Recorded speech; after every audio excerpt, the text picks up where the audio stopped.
I'm offering you $50,000 to pretend you love me. Those words shattered everything Lily Harper thought she knew about humiliation. 10 minutes ago, she'd been the pathetic woman abandoned at a restaurant table, tears threatening to spill over cheap mascara. Now a stranger in a $10,000 suit stood before her, desperation bleeding through his polished exterior, asking her to lie to the world. The craziest part? She was actually considering it. Because when you're 30 years old with $17 in your checking account and your landlord's final notice burning a hole in your purse, dignity becomes negotiable. If you want to see how this impossible night changed two broken lives forever, stay until the end. And drop a comment with your city. I want to see how far this story travels. The thing about rock bottom is that it doesn't announce itself with trumpets or warning signs. It just shows up on a Tuesday night in Manhattan, wearing your best dress, the one you bought 3 years ago for a job interview you didn't get, and sits across from an empty chair that cost you 2 weeks of grocery money to deserve. Lily Harper stared at that empty chair like it might suddenly sprout the man who'd promised to meet her there at 7:30. Her phone screen glowed with the time, 8:47 p.m. No messages, no missed calls, just the slowly dying hope that maybe, just maybe, traffic had swallowed him whole and he'd come rushing through those restaurant doors with apologies tumbling from his lips. He wasn't coming. She'd known it at 8 o'clock, suspected it at 7:45, but admitting it meant standing up, walking past all these tables full of people who'd watched her sit here alone for over an hour, and facing the hostess who'd asked 3 times if she wanted to order while she waited. The restaurant, David's, some Italian place her date had insisted on, gleamed with the kind of elegance that made Lily's clearance rack dress feel like a costume. Crystal chandeliers dripped light onto white tablecloths. The women around her wore jewelry that probably cost more than her car. Her dead car. The one currently gathering tickets in a tow-away zone 6 blocks from her apartment because she couldn't afford the $300 repair. "Miss?" The waiter appeared again, sympathy radiating from his professionally neutral face. "Perhaps a menu? The kitchen is still open." Lily's throat closed. She'd looked at the menu when she first sat down. The cheapest entree cost $42. She had $17.36 in her checking account. She'd checked it 4 times today, as if the numbers might magically rearrange themselves into solvency. "Just water, thank you." Her voice came out steadier than she felt. "Of course." He refilled her glass for the 4th time and retreated, probably to tell the other servers about the sad woman in the cheap dress nursing free water while her date stood her up. Lily's phone buzzed. Her heart jumped, finally, but the notification was just her bank app reminding her that her account balance was low. As if she needed the reminder. As if she could forget for even 5 minutes that she was 30 years old, single, broke, and apparently so fundamentally undesirable that men couldn't even be bothered to show up to reject her in person. She should leave. Every second she sat here, the humiliation compounded. But leaving meant admitting defeat, and Lily had been admitting defeat a lot lately. Lost her job 4 months ago when the design firm downsized. Lost her apartment 2 weeks after that. Currently crashing on her friend Monica's couch, contributing what she could to groceries while watching her savings account, never impressive to begin with, bleed down to nothing. This date was supposed to be different. New year, new start. All that inspirational nonsense people posted on social media while their lives fell apart offline. Marcus, her date's name, probably fake, had seemed normal on the dating app. Decent job, nice smile, messages that didn't immediately veer into creepy territory. When he'd suggested David's, she should have known it was too good to be true. Men who looked like his profile pictures didn't take women like her to restaurants with valets and wine lists thicker than phone books. She'd spent money she didn't have getting ready for this. $12 at the salon for a blowout that was already falling flat in the humidity. $8 on a rideshare here because she couldn't show up sweating from the subway. She'd even bought new lipstick, $6 she should have spent on literally anything else, because the tutorial she'd watched on YouTube promised it would make her look confident and mysterious. Instead, she just looked alone. "Excuse me," the voice came from her left. Male, deep, with the kind of easy authority that came from never being ignored. Lily looked up, prepared to tell another well-meaning waiter that she was fine, still waiting, yes, she was sure. The man standing beside her table wasn't a waiter. He was tall. She registered that first, with dark hair starting to curl at his collar like he'd gone too long between haircuts, despite clearly being able to afford better. His suit was charcoal gray and fit him like it had been born on his body. No tie, top button undone, but somehow that made him look more sophisticated, not less. He had the kind of face that belonged on magazine covers. Sharp jaw, straight nose, eyes so dark they were almost black in the restaurant's warm lighting. He also looked terrified, not obviously. His expression was carefully controlled, businessman neutral. But Lily had spent enough time reading people, trying to figure out which design clients would actually pay their invoices, which roommates would steal her food, which landlords would accept rent 3 days late, that she recognized the tiny tells. The muscle jumping in his jaw, the way his hands were shoved in his pockets like he didn't trust them to stay steady, the too careful way he held his shoulders. This man was panicking, and he was very, very good at hiding it. "I apologize for the intrusion," he said, "but I have an unusual proposition for you." Lily blinked. Of all the things she'd expected, "Are you waiting for someone? Can I buy you a drink?" Some sleazy pickup line? That wasn't it. "I'm sorry. My name is Ethan Carlisle." He said it like she should recognize it. She didn't. "I'm here with my board of directors and my grandmother in the private dining room upstairs. We're finalizing a merger that's been in negotiation for 18 months, except there's a problem." Lily glanced around, waiting for the punchline. Was this some kind of elaborate prank? Were there cameras? "Okay," she said slowly, "and this concerns me how?" I told them I was engaged. The words hung in the air between them like smoke. Lily stared at him, trying to process. "Congratulations? I'm not." Ethan Carlisle, if that was really his name, pulled out the chair across from her and sat down without asking permission. Up close, she could see the faint shadows under his eyes, the white tension around his mouth. "I'm not engaged. I lied. And in approximately 10 minutes, my grandmother is going to demand to meet my fiancé, and if I can't produce one, this entire deal is going to collapse. Then you should probably tell them the truth." "I can't." The words came out sharp. Then he took a breath, visibly collecting himself. "I'm sorry. That was rude. I'm not. This isn't something I do. Lie to my family. Approach strangers in restaurants. But I'm desperate, and you're alone, and I'm out of options." Lily felt anger flash through her chest, hot and clarifying. "You picked me because I look pathetic enough to need whatever you're offering." "No." He met her eyes directly. "I picked you because you've been sitting here for over an hour with your head up, and most people would have run crying to the bathroom by now. You're either incredibly patient or incredibly stubborn, and right now I need someone stubborn." It wasn't a compliment exactly, but it wasn't pity either, and Lily was so tired of pity. "What exactly are you proposing?" 6 weeks. That's how long until the merger finalizes. I need someone to pretend to be my fiancé. Attend a few family dinners, maybe a charity event or two. Nothing complicated. You'd have your own room in my house, complete privacy, and I'd pay you $50,000. Lily's brain stuttered on that number.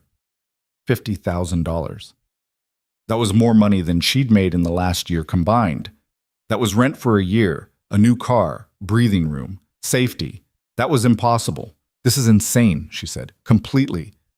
"You don't know anything about me. I could be anyone, a criminal, a con artist, completely unstable. Are you?" "No, but that's not the point."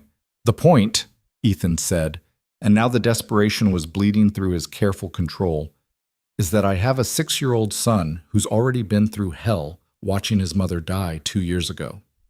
I've built my entire life around giving him stability. And the merger I'm working on?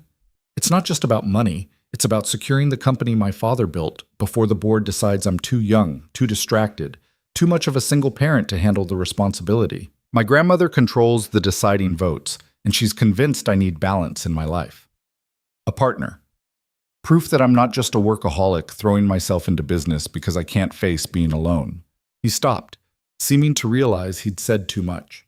Lily saw him retreat behind his professional mask, but she'd already seen what was underneath: pain, grief, the bone-deep exhaustion of someone who'd been holding everything together for too long. She knew that feeling. "Why me?" she asked quietly. "There have to be easier options. Hire an actress. Ask a friend. My friends are all in my social circle. This has to be someone my grandmother won't recognize, won't have investigated already. Someone who can walk into a room of sharks and hold their own without 20 years of etiquette training. He paused. And honestly, I saw you sitting here, and I thought, here's someone who knows what it's like when everything falls apart.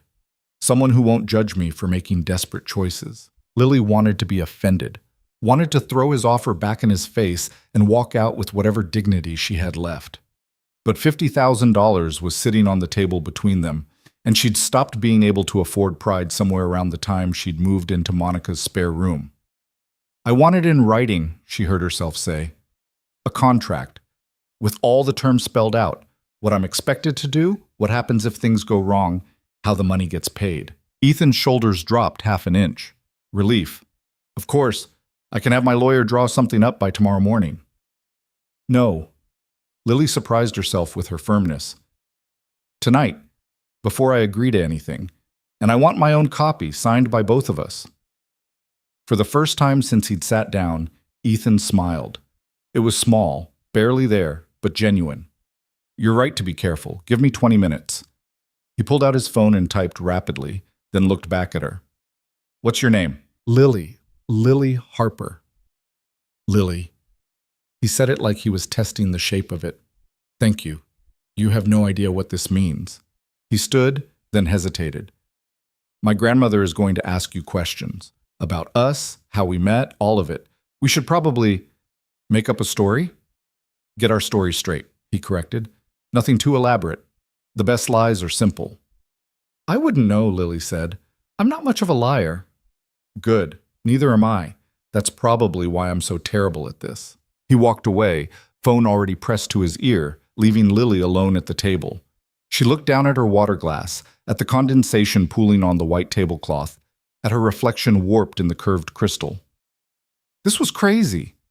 This was the setup for a horror movie or a cautionary tale your mother told you about stranger danger. No sane person agreed to this kind of arrangement, but Lily hadn't felt sane in months. Sanity was for people who could afford to turn down $50,000. Sanity was for people whose lives weren't actively crumbling around them. Her phone buzzed again. Another notification, this time from her credit card app. Payment due, $847. She'd been avoiding that email for 3 days. Lily picked up her water glass and took a long drink. The ice had melted, turning it lukewarm and slightly metallic. Kind of like her life. What started out promising had gone flat and disappointing. Well, maybe this was her chance to shake things up. Ethan returned in exactly 17 minutes with a sheaf of papers and a pen that probably cost more than her outfit. He sat down, spread the contract on the table between them, and walked her through each clause. 6 weeks. Public appearances as needed, to be scheduled with minimum 24 hours notice. Separate living quarters with full privacy. $50,000 paid in 2 installments, $25,000 up front, $25,000 upon completion of the agreement. Either party could terminate with 48 hours written notice. It was professional, detailed, and completely surreal. What if someone figures out we're faking? Lily asked. Then we handle it together. But my grandmother is sharp. If she suspects something's off, she'll ask you directly. The key is to keep it simple. We met at a charity event 2 months ago. You work in design. We've been keeping it quiet because I didn't want the media attention affecting my son. You have this very thought out for someone who just met me 20 minutes ago. I've had 18 months to think about what my grandmother wanted to hear. I just didn't have anyone to deliver it until now. Lily read through the contract one more time. The money was real, wire transfer details, account numbers, everything spelled out in legal language she mostly understood. This was actually happening. She picked up the expensive pen. One more thing, she said. Your son, does he know about this? Ethan's expression shuddered. No, and he won't. Oliver stays out of this completely. You'll meet him. It would look strange if you didn't, but the engagement story is only for the adults.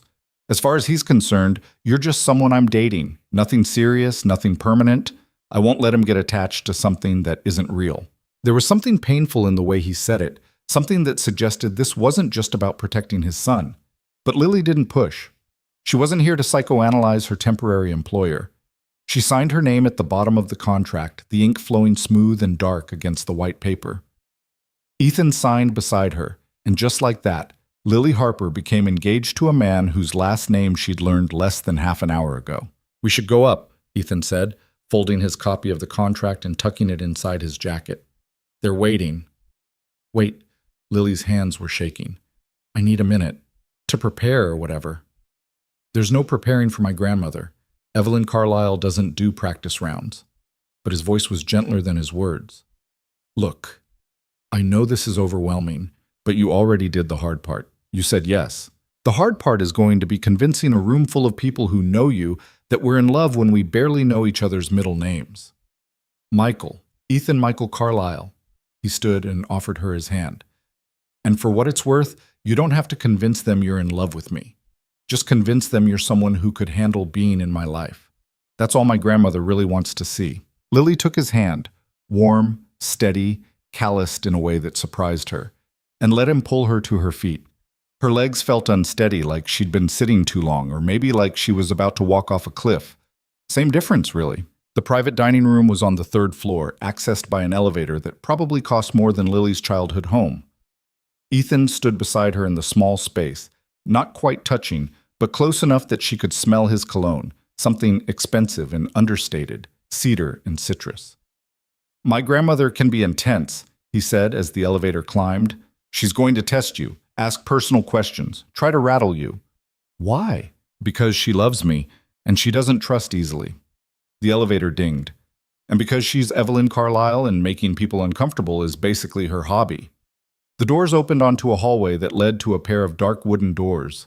Ethan paused with his hand on the handle. "Last chance to run," he said. "You couldn't pay me enough to run in these heels." He almost smiled. Then he opened the door, and Lily stepped into a room full of people who were about to decide if she was a convincing liar. The private dining room was smaller than Lily expected, but somehow more intimidating for it. Round table, 8 people seated around it, all of them looking toward the door as it opened. The conversations died immediately. Lily's first impression was money. Not the flashy kind. No one was dripping in diamonds or designer logos, but the quiet, assured wealth of people who'd never had to think about price tags. Tailored clothes, perfect posture, the kind of grooming that came from personal trainers and nutritionists and staff who made sure you always looked effortlessly excellent. Her second impression was judgment. 8 pairs of eyes cataloging every detail of her appearance, from her drugstore makeup to her 3-year-old dress to the scuff on her left heel that she'd tried to hide with a Sharpie. "Ethan." The woman at the head of the table spoke first. She was older, mid-70s maybe, with silver hair swept into a perfect chignon and the kind of bone structure that photographs loved. Everything about her screamed authority. "You're late." "I apologize, grandmother. I was bringing someone to meet you." Ethan's hand found the small of Lily's back, gentle but unmistakable. "Everyone, this is Lily Harper, my fiancée." The silence that followed could have suffocated small animals. Lily felt every eye in the room lock onto her with laser focus. The grandmother, Evelyn, apparently, set down her wineglass with deliberate precision. "Your fiancé," she repeated, voice perfectly neutral. "How unexpected. We've been keeping it quiet," Ethan said, smooth as glass. "Lily's private, and I didn't want the media circus affecting Oliver." "How thoughtful." Evelyn's gaze hadn't left Lily's face. "Come here, child. Let me look at you properly." It wasn't a request. Lily walked forward, feeling like she was approaching a throne. Up close, Evelyn Carlyle was even more formidable. Pale blue eyes that missed nothing, posture that could shame a ballerina, the faint scent of Chanel No. 5 in power. "So," Evelyn said, "my grandson proposes to a woman none of us have met, mentions nothing about being in a relationship, and expects us to simply accept this sudden development." "I can understand your skepticism," Lily said, and was relieved when her voice came out steady. "Can you?" It wasn't a question. "Tell me, dear, how did you two meet?" This was it, the first test. Lily felt Ethan tense beside her and knew he was waiting to see if she'd fold. "At a charity gala," she said, 2 months ago. The Children's Hospital benefit. "And what do you do, Lily Harper?" "I'm a designer, freelance mostly, residential interiors, some commercial work." It wasn't entirely a lie. She had done design work before she got laid off, before her portfolio website expired because she couldn't afford the hosting fees. "Fascinating. Evelyn's tone suggested it was anything but. And you fell in love with my grandson over canapes and silent auctions? No. Lily met the older woman's eyes directly. I thought he was pretentious and probably boring. He thought I was argumentative and too opinionated for my own good. We spent 20 minutes debating the ethics of charity galas while everyone else networked. It was the most honest conversation I'd had in months. Ethan made a small noise that might have been surprise. Evelyn's eyebrow rose a fraction of an inch. Argumentative, she repeated. She told me that wealthy people throwing parties to congratulate themselves for donating money was performative nonsense, Ethan said, and there was something in his voice that might have been actual amusement. Then she explained exactly how the fundraising model could be restructured to be more effective. I may have had too much champagne, Lily said. You had ginger ale, you don't drink. Ethan looked at his grandmother. She also told me my tie was ugly. It was, Lily said. Terrible pattern. Made you look like a stockbroker from the 80s. Someone at the table coughed to cover a laugh. Evelyn's expression hadn't changed, but something shifted in her eyes. Calculation or amusement, Lily couldn't tell which. Sit down, Evelyn said, gesturing to two empty chairs. Both of you, we're not finished here. The next hour was a masterclass in polite interrogation. Evelyn asked questions, casual, conversational, absolutely ruthless. Where did Lily grow up? Did she have family? What were her thoughts on raising children?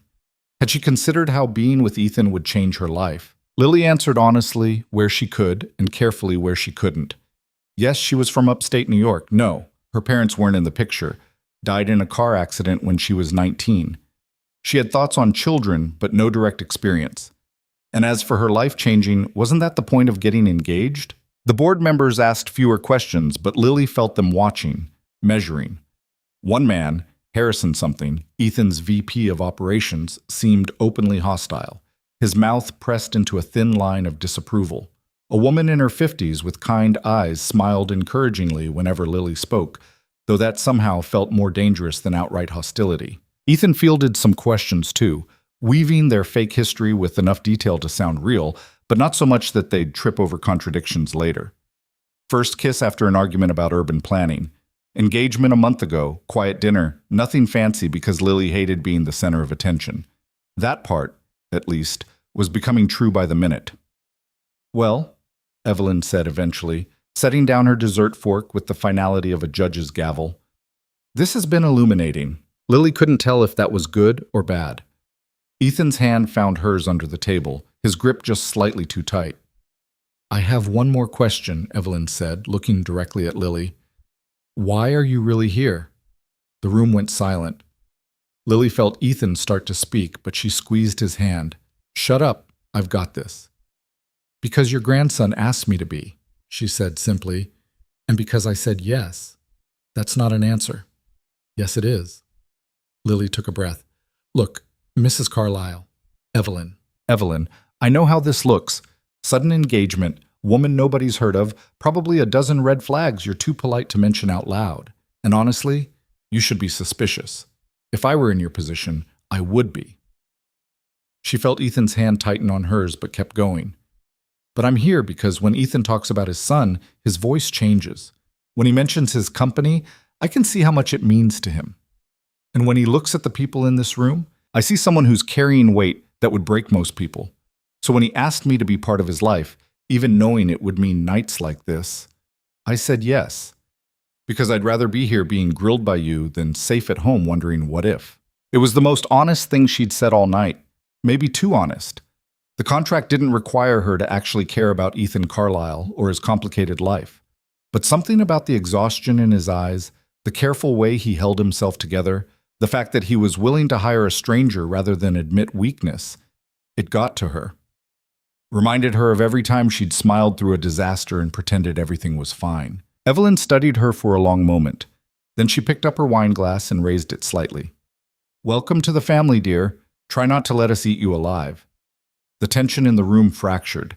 People reached for their drinks, conversations resumed, and Lily realized she'd been holding her breath for the last 30 seconds. Ethan leaned close, his breath warm against her ear. That was either brilliant or completely insane. Probably both. The rest of the dinner passed in a blur. People asked more questions, but the sharp edge of interrogation was gone, replaced by something that felt almost like acceptance.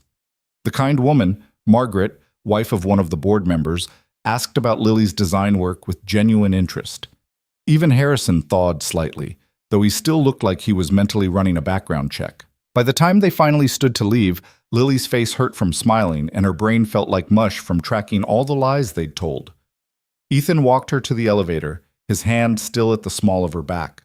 Proprietary, couple-like. It should have felt wrong, but mostly it just felt warm. "You were perfect," he said once the elevator doors closed and they were alone. I was terrified. I know, that's what made it perfect. He ran a hand through his hair, messing up the careful style. "My grandmother liked you." "How can you tell? She looked at me like I was a puzzle she was considering solving or throwing away."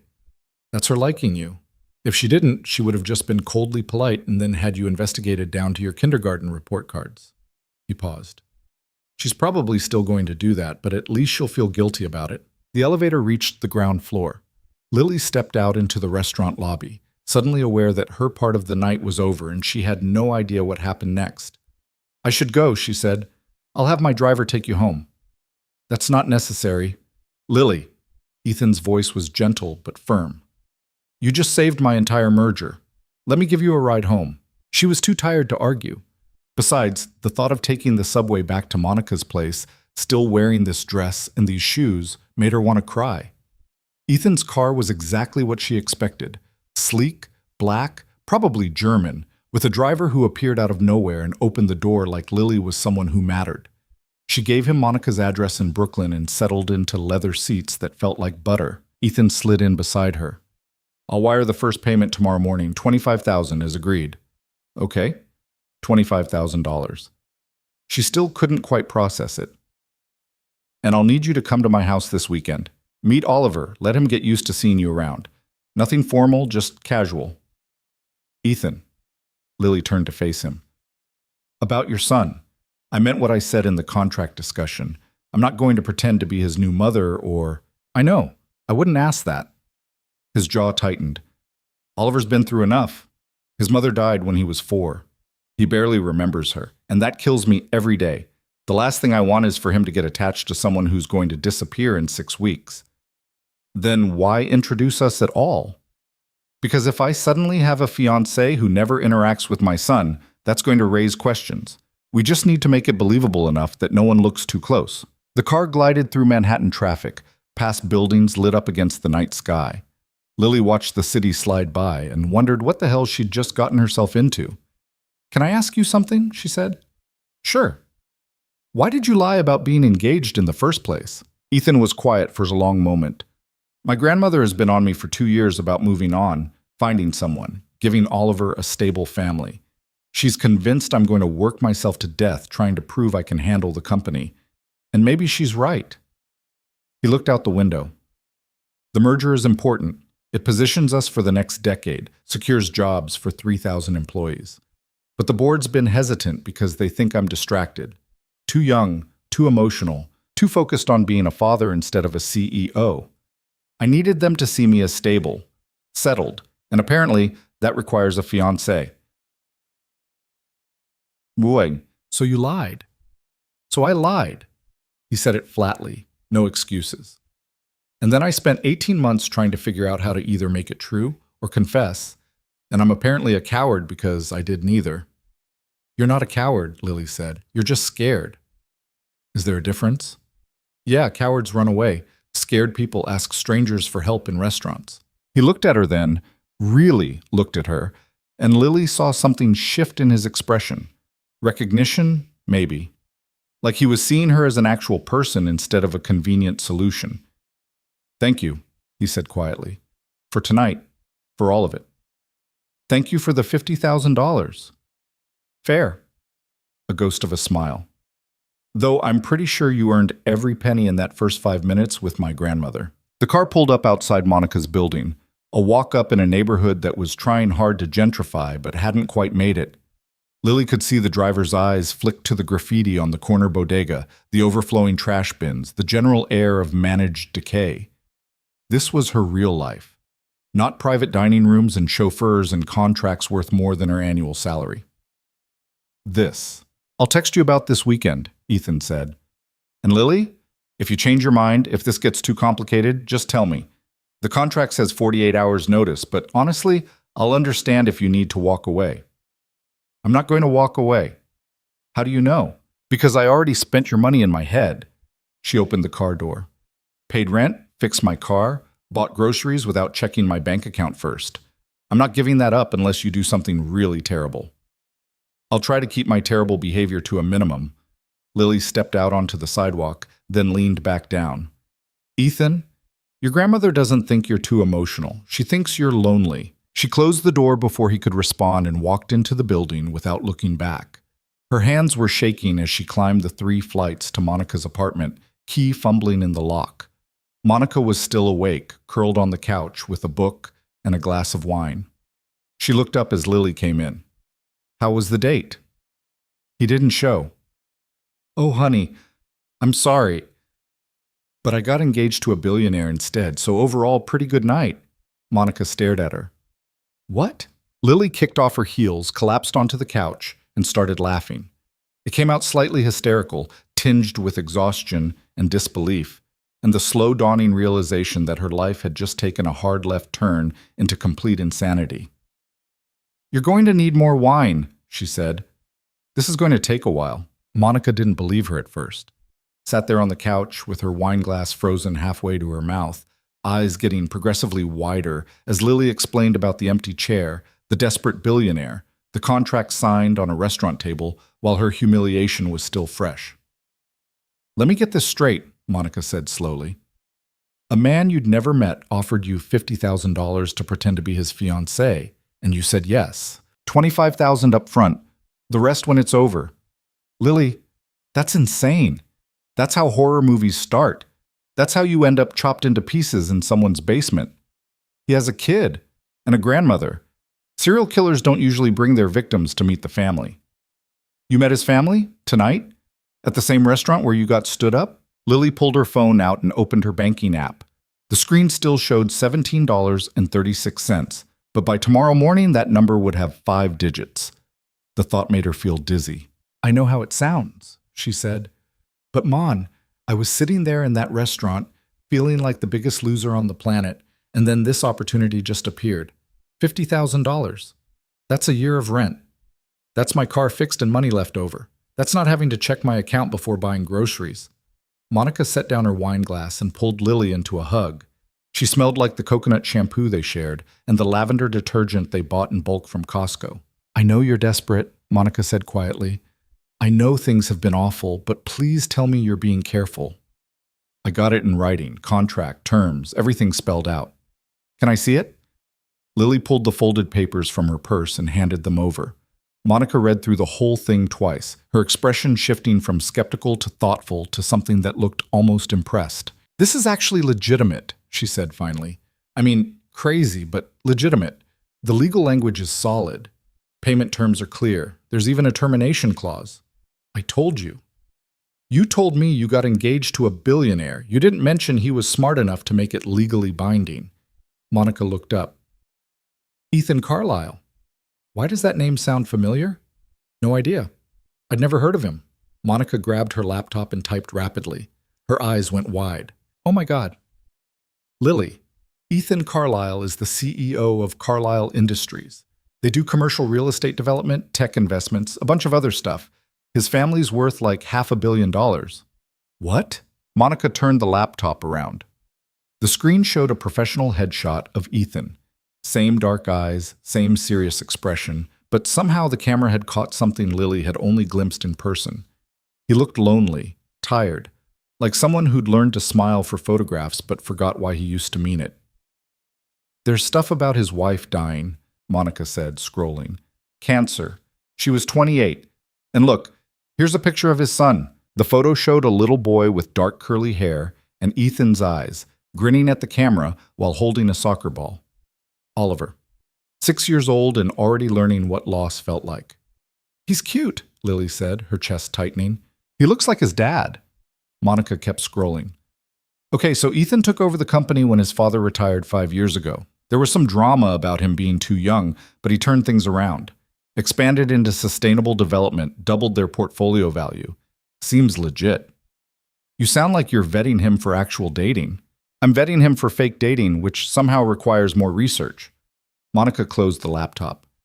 Look, I'm not going to tell you this is a good idea, because it's not. But I'm also not going to tell you not to do it, because $25,000 in your account tomorrow is going to change your life. I know. Just promise me you'll be smart. Keep records. Don't let him push the boundaries of what's in that contract. And if anything feels wrong, you walk away. I promise. Monica pulled her in for another hug. Also, you have to let me help you shop for outfits, because showing up to fancy events in your interview dress is not going to cut it. I can't afford. He's paying you to be his fiancé. Part of that job is looking the part. Tell him you need an appearance budget. Lily hadn't thought of that. But Monica was right. If Ethan wanted her to be convincing at charity galas and family dinners, she needed clothes that didn't scream clearance rack. She fell asleep that night on Monica's couch, still wearing her makeup, phone clutched in her hand like she was afraid the contract might disappear if she looked away too long. Her dreams were a confused tangle of empty restaurant chairs and silver-haired grandmothers and little boys with dark eyes asking questions she didn't know how to answer. The money hit her account at 9 the next morning. Lily was eating cereal, the cheap kind that turned the milk weird colors, when her phone buzzed with the notification. She opened the app, expecting to see the same pathetic balance she'd been staring at for months. $25,017.36. She dropped her spoon. Milk splattered across Monica's coffee table. Oh my God, she breathed. Monica stuck her head out of her bedroom. What? It's real, the money. It's actually in my account. They both stared at the phone screen like it might be a hallucination. Then Monica started laughing, and Lily joined her, and for about 30 seconds they just stood in the tiny living room, giggling like idiots while cereal milk dripped onto the floor. Lily's phone buzzed again. Text message from an unknown number. Money should be there. Let me know when you receive it. We need to schedule this weekend. Ethan. She saved his number and typed back. Received. Thank you. When works for you? Saturday afternoon? 2 p.m.? I'll send a car. I can take the subway. Lily, please just let me send the car. She thought about arguing, then remembered she was being paid $50,000 to make his life easier, not harder. Okay, send me the address. The address he sent made Monica whistle when Lily showed her. That's the Upper East Side, like the fancy part of the Upper East Side. Your fake fiancé has serious money. I'm aware. Are you? Because I don't think you're fully grasping what you've gotten yourself into. Monica grabbed Lily's shoulders. This isn't just some guy with a nice apartment. This is old money, social register, the kind of people who summer in the Hamptons and have their kids' names down for private schools before they're born. You're not helping. I'm preparing you. There's a difference. Monica released her and headed for the closet. Okay, Saturday your meeting is casual, but put together. You need to look like someone who belongs in his world, but isn't trying too hard. I don't have anything like that. I know. That's why we're going shopping. They spent Thursday afternoon in stores Lily usually walked past without looking. Monica had a good eye and better negotiating skills, talking sales associates into discounts, and steering Lily away from anything too flashy or too cheap. By the end of the day, Lily had 3 outfits that made her look like someone who could afford more than instant ramen, plus a pair of shoes that didn't have Sharpie covering the scuffs. This is too much, Lily said, watching the total climb at the register. This is an investment. Besides, it's his money you're spending. He gave me money to pretend to be his fiancé, not to go on a shopping spree. Same thing. Monica handed over Lily's new credit card, the one she'd finally been able to pay down with the first installment. You can't show up to his house looking like you're there to clean it. Image matters to these people. The saleswoman wrapped everything in tissue paper like they were precious artifacts instead of just clothes. Lily carried the bags back to Monica's apartment feeling like an imposter wearing someone else's life. Friday, she spent researching, looked up Carlisle Industries, read articles about Ethan's business ventures, studied photos of his late wife. Sarah Carlisle had been beautiful, blonde, elegant, always smiling in pictures. The kind of woman who looked natural in gowns and at charity events. Everything Lily wasn't. She found their wedding announcement in the Times archives. They'd been 24 and 22, married at some estate in Connecticut with 300 guests. The write-up gushed about two prominent families joining, old money and older money, a perfect match. Sarah had died 2 years ago. Breast cancer, aggressive, caught too late. The obituary mentioned her husband and young son, her charity work, her love of classical music. There was a photo from her memorial service. Ethan, in a black suit, holding Oliver's hand, both of them looking hollowed out by grief. Lily closed her laptop, feeling queasy. She was stepping into a dead woman's place, even temporarily, pretending to fill a role that someone real had occupied, someone Ethan had actually loved. This was more complicated than she'd thought. Saturday arrived too fast. Lily changed outfits 3 times before settling on dark jeans and a soft blue sweater that Monica insisted made her eyes look good. Not too formal, not too casual.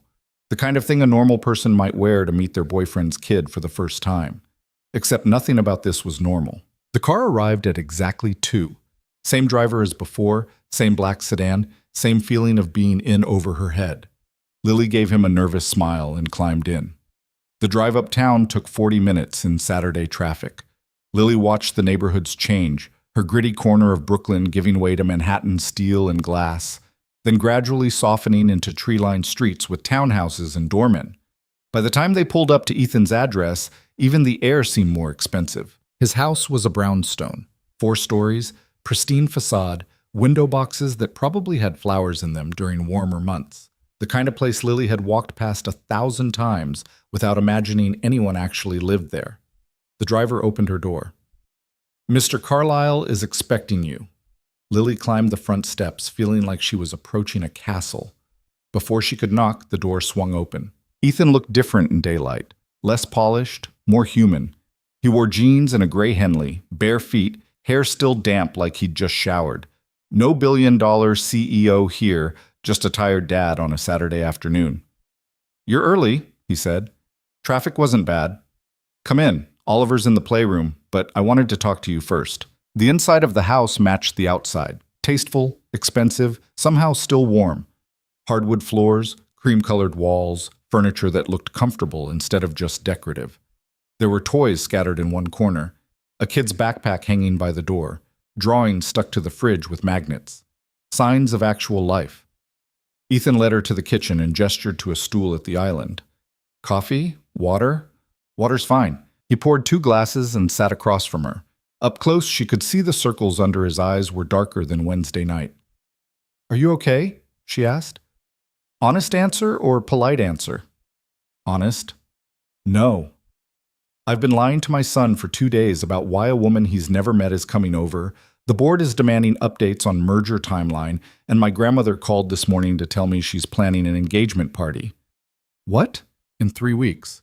Black tie, 200 guests, at her estate in Connecticut." He rubbed his face. "I tried to talk her out of it. Said we wanted something small, private. She informed me that Carlyles don't do small and private, and if I was going to get engaged, I was going to do it properly." Lily's stomach dropped. "The contract didn't mention parties." "I know. I'm sorry. I'll add a bonus payment for it, and I promise you won't have to do anything except show up and smile." He looked miserable. "I can try to stop her, but she's Evelyn Carlyle, and stopping her is like stopping a freight train."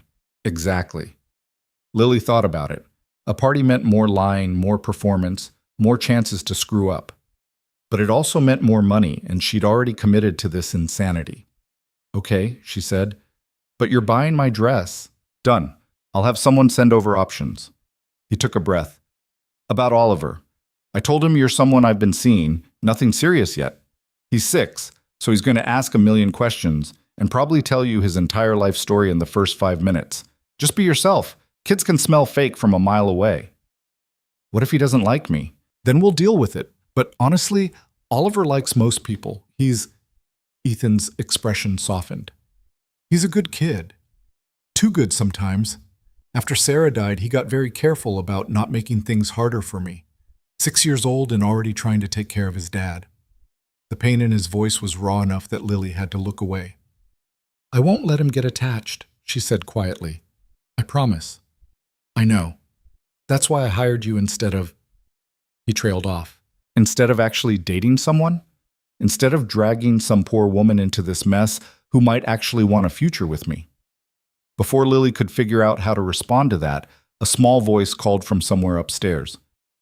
Dad? Is she here? Ethan's whole demeanor changed. The exhaustion smoothed away, replaced by something lighter. Yeah, buddy. Come down. Footsteps thundered on stairs, then Oliver appeared in the kitchen doorway. He was smaller in person than in photos.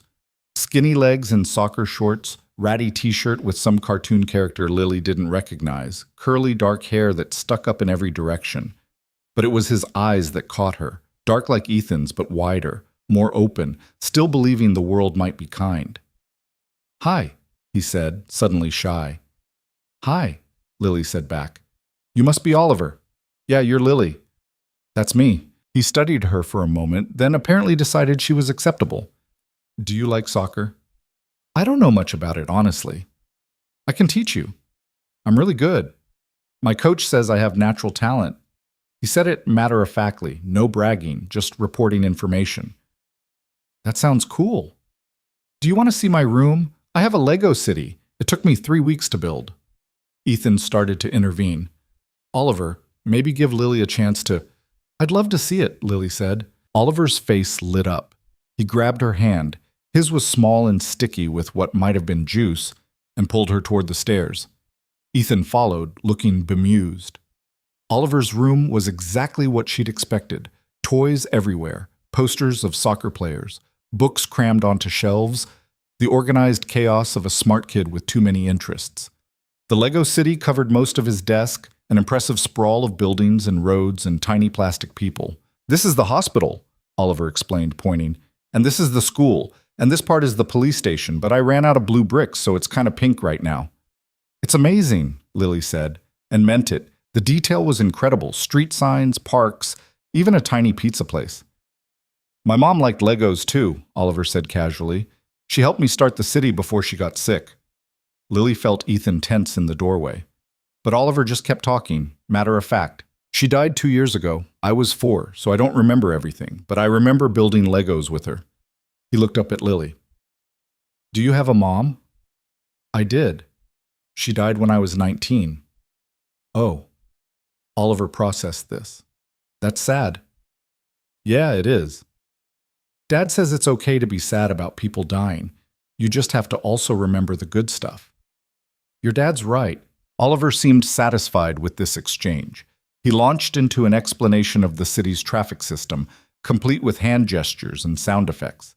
Lily listened, asking questions when appropriate, and tried not to think about how easy it would be to care about this kid. An hour passed before Ethan finally intervened, suggesting snacks.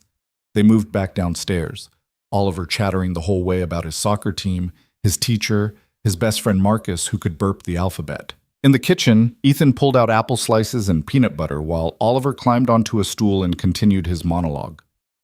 Lily caught Ethan's eye over the kid's head and saw something that looked like gratitude. So are you my dad's girlfriend? Oliver asked suddenly. Lily nearly choked on her water. Ethan went very still. Lily said. We're spending time together, getting to know each other. But you might be his girlfriend later. Maybe. We'll see. Okay. Oliver crunched an apple slice. My friend Emma's mom has a boyfriend. He's nice, but he talks too loud. You're not loud. Thanks. Do you want to play soccer with us? We usually play in the park on Saturdays. Lily looked at Ethan, who shrugged. If you want. No pressure. She should say no. Keep boundaries, stay professional. Remember, this was a job. But Oliver was looking at her with those hopeful eyes, and Ethan looked like he could use an hour of not being alone with his thoughts. Sure, she heard herself say. I'm probably terrible at it, though. That's okay. Dad's terrible, too. Hey, Ethan protested, but he was smiling. They walked to the park, a real park with grass and trees and families everywhere. Oliver ran ahead, ball at his feet, while Ethan and Lily followed at a more sedate pace. You're good with him, Ethan said quietly. I'm not doing anything special. You're treating him like a person instead of a tragedy. That's more special than you think. He paused. Most people either ignore him or get this sad look and try to talk to him in baby voices. You just talk to him. He's 6, not stupid. Exactly. They reached an open area where Oliver was already setting up goals using his backpack and Ethan's jacket. For the next hour, Lily learned that she was, in fact, terrible at soccer. Oliver ran circles around her, literally, while providing running commentary on her technique. You have to use the side of your foot, not your toe, he explained patiently. And don't look at the ball. Look where you want it to go. That seems counterintuitive. That's what Dad says, too. Ethan was better than Oliver had suggested, but he held back, letting his son score repeatedly while Lily mostly just tried not to trip. Other families played nearby, couples with kids, groups of teenagers, the usual weekend park crowd. A few people glanced their way, probably seeing what looked like a normal family enjoying a Saturday afternoon. The lie was getting easier. After soccer, they got ice cream from a cart. Oliver insisted Lily try his flavor, chocolate with gummy bears, and wrinkled his nose at her choice of vanilla. That's boring, he pronounced. I like boring. Why? Good question. Lily thought about it while Oliver waited expectantly. Sometimes boring is nice, she said finally. It means you know what you're getting, no surprises. But surprises can be good. Sometimes, but sometimes they're just scary. Oliver considered this with the gravity of someone much older. I guess. When my mom got sick, that was a bad surprise. Ethan made a small sound, but Oliver kept going. But when Dad said we could get a dog last year, that was a good surprise, so maybe it's 50-50. You have a dog? Lily asked. Yeah, Biscuit. He's at my grandma's this weekend because she wanted to see him. He's a golden retriever and he's really dumb, but I love him. They walked back to the house as the afternoon faded into early evening. Oliver's energy finally flagged, and he leaned against Ethan's side, ice cream smeared on his face. I like her, Dad, he announced. She can come back. I'm glad you think so, Ethan said, ruffling his son's hair. Back at the house, Oliver went upstairs to play video games while Ethan walked Lily to the door.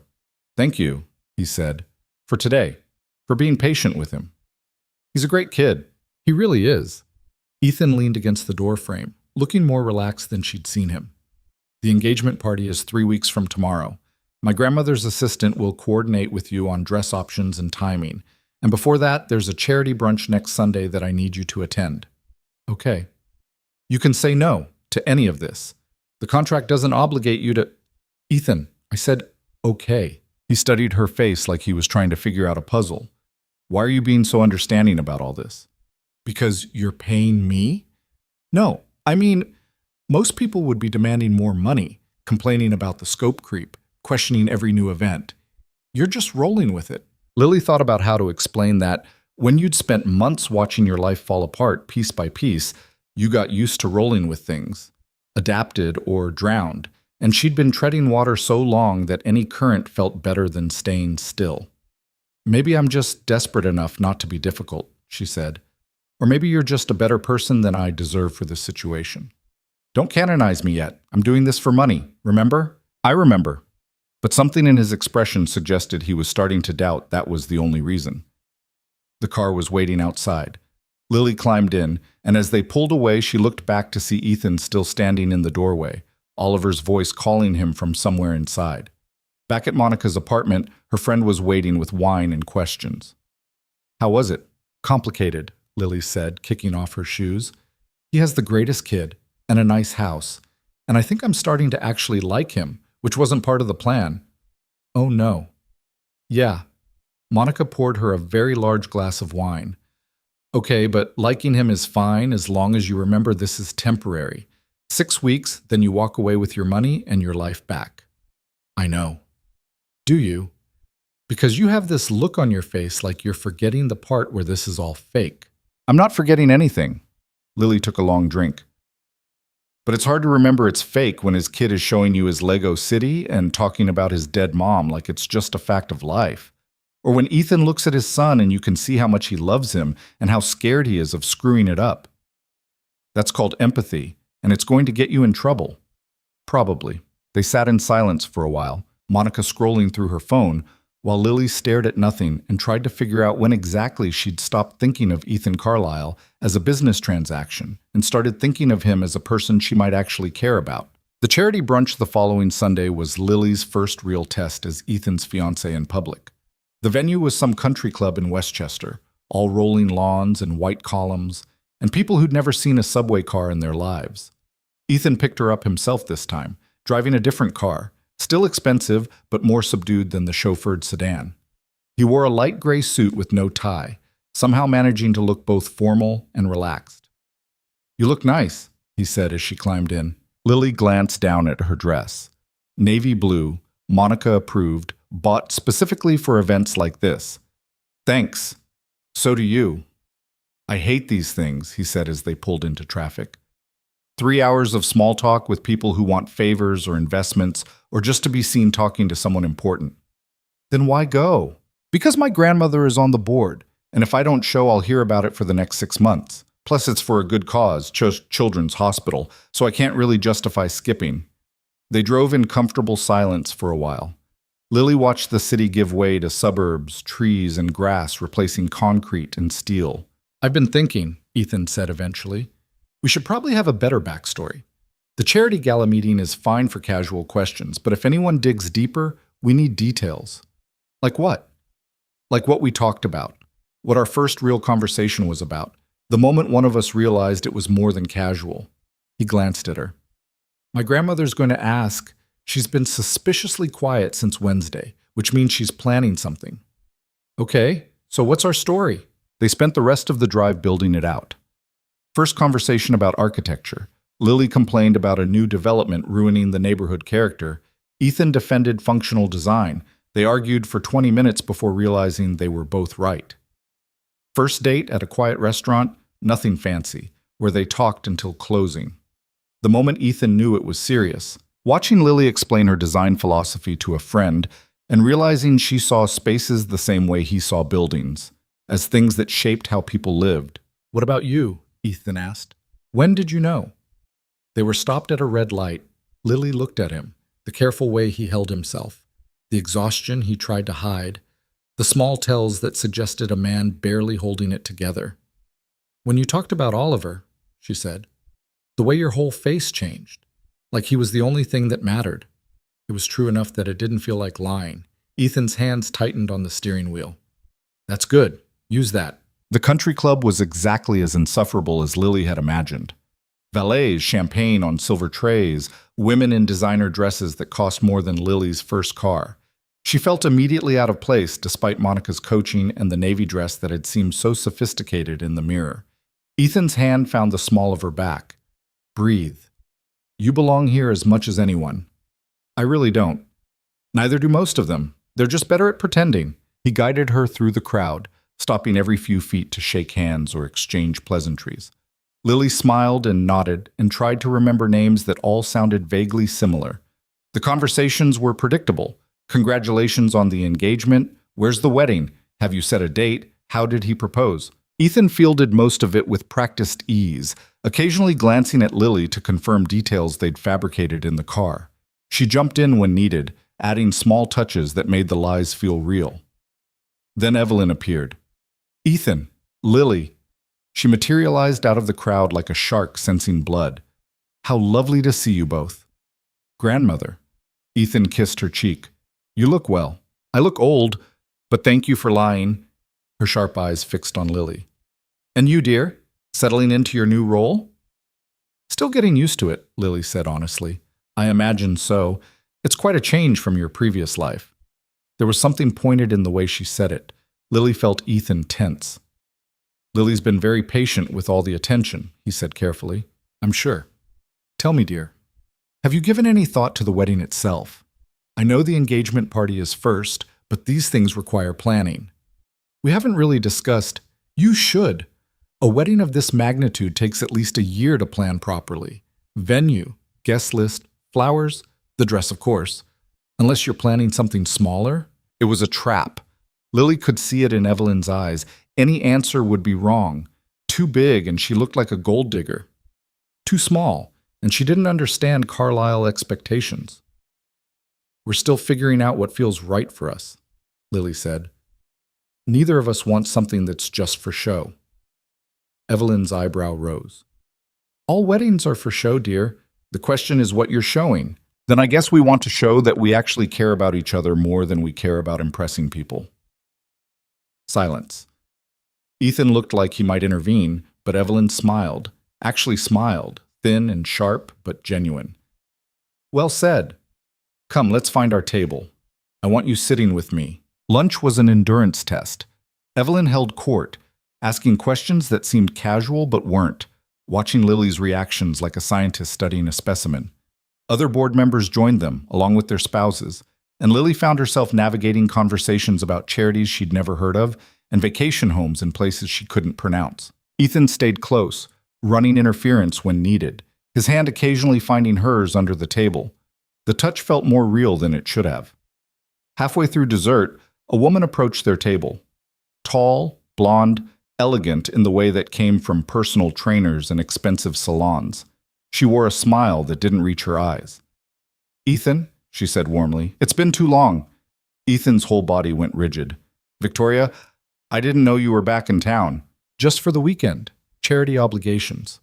Her gaze slid to Lily, assessing. "And you must be the fiancé I've been hearing about." "Lily Harper," Lily said, extending her hand. Victoria's handshake was brief, dismissive. "Victoria Ashworth, Ethan and I are old friends." The way she said friends made it clear they'd been more than that. "How nice," Lily said blandly. "Isn't it? We've known each other since we were children. Same school, same social circle." Victoria smiled at Ethan.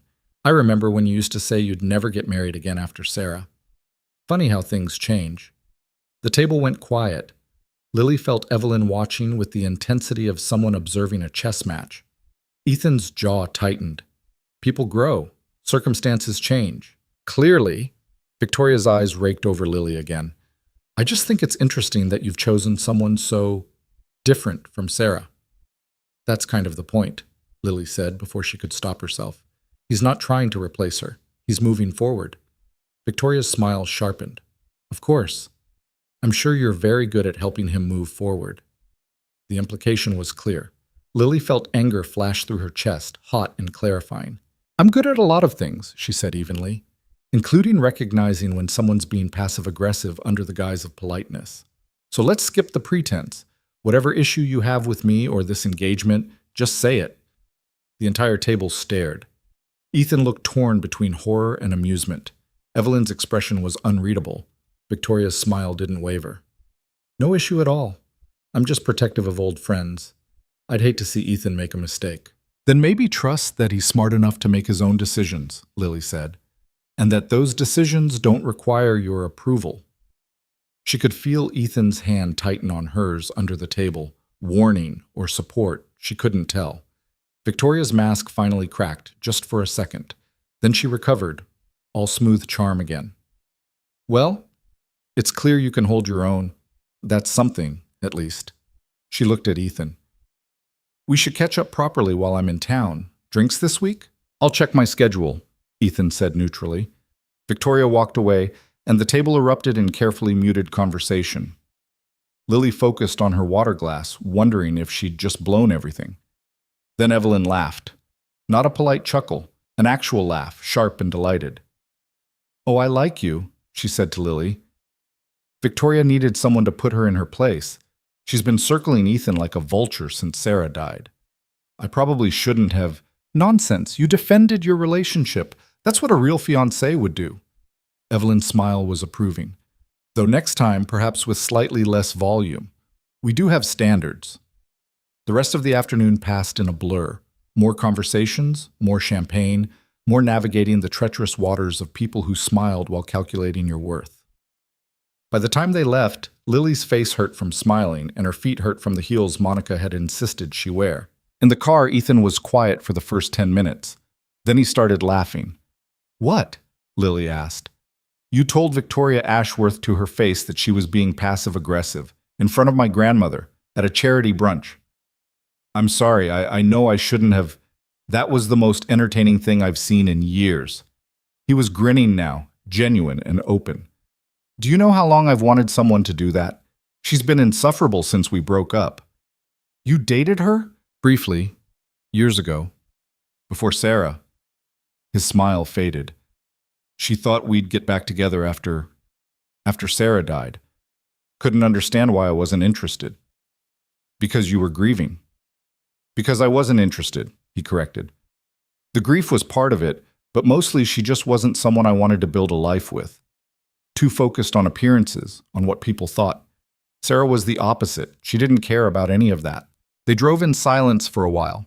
Lily watched the suburbs slide past and thought about Victoria's perfect hair and designer dress, and the way she'd looked at Ethan like he was something she'd lost and wanted back. Your grandmother really liked that I stood up to her, Lily said. My grandmother really liked that you stood up for me. There's a difference. Ethan glanced at her. You keep surprising me. Good or bad? I'm not sure yet. He dropped her back at Monica's just as the sun was setting. Before she could get out, he caught her hand. The engagement party is next Saturday, he said. It's going to be bigger than the brunch. More people, more scrutiny. Victoria will probably be there, along with half of New York society. Are you sure you're okay with this? Too late to back out now. It's not, actually. I can cancel. Tell my grandmother the truth. Deal with the fallout. Lily looked at him, really looked. At the exhaustion in his eyes, the tension in his shoulders, the way he held himself like someone waiting for the next disaster. I'm not backing out, she said. We have a deal. This is more than what we agreed to. Then pay me more. She smiled to take the edge off. Besides, I'm kind of invested now. I want to see how this plays out. You're either very brave or very stupid. Probably both.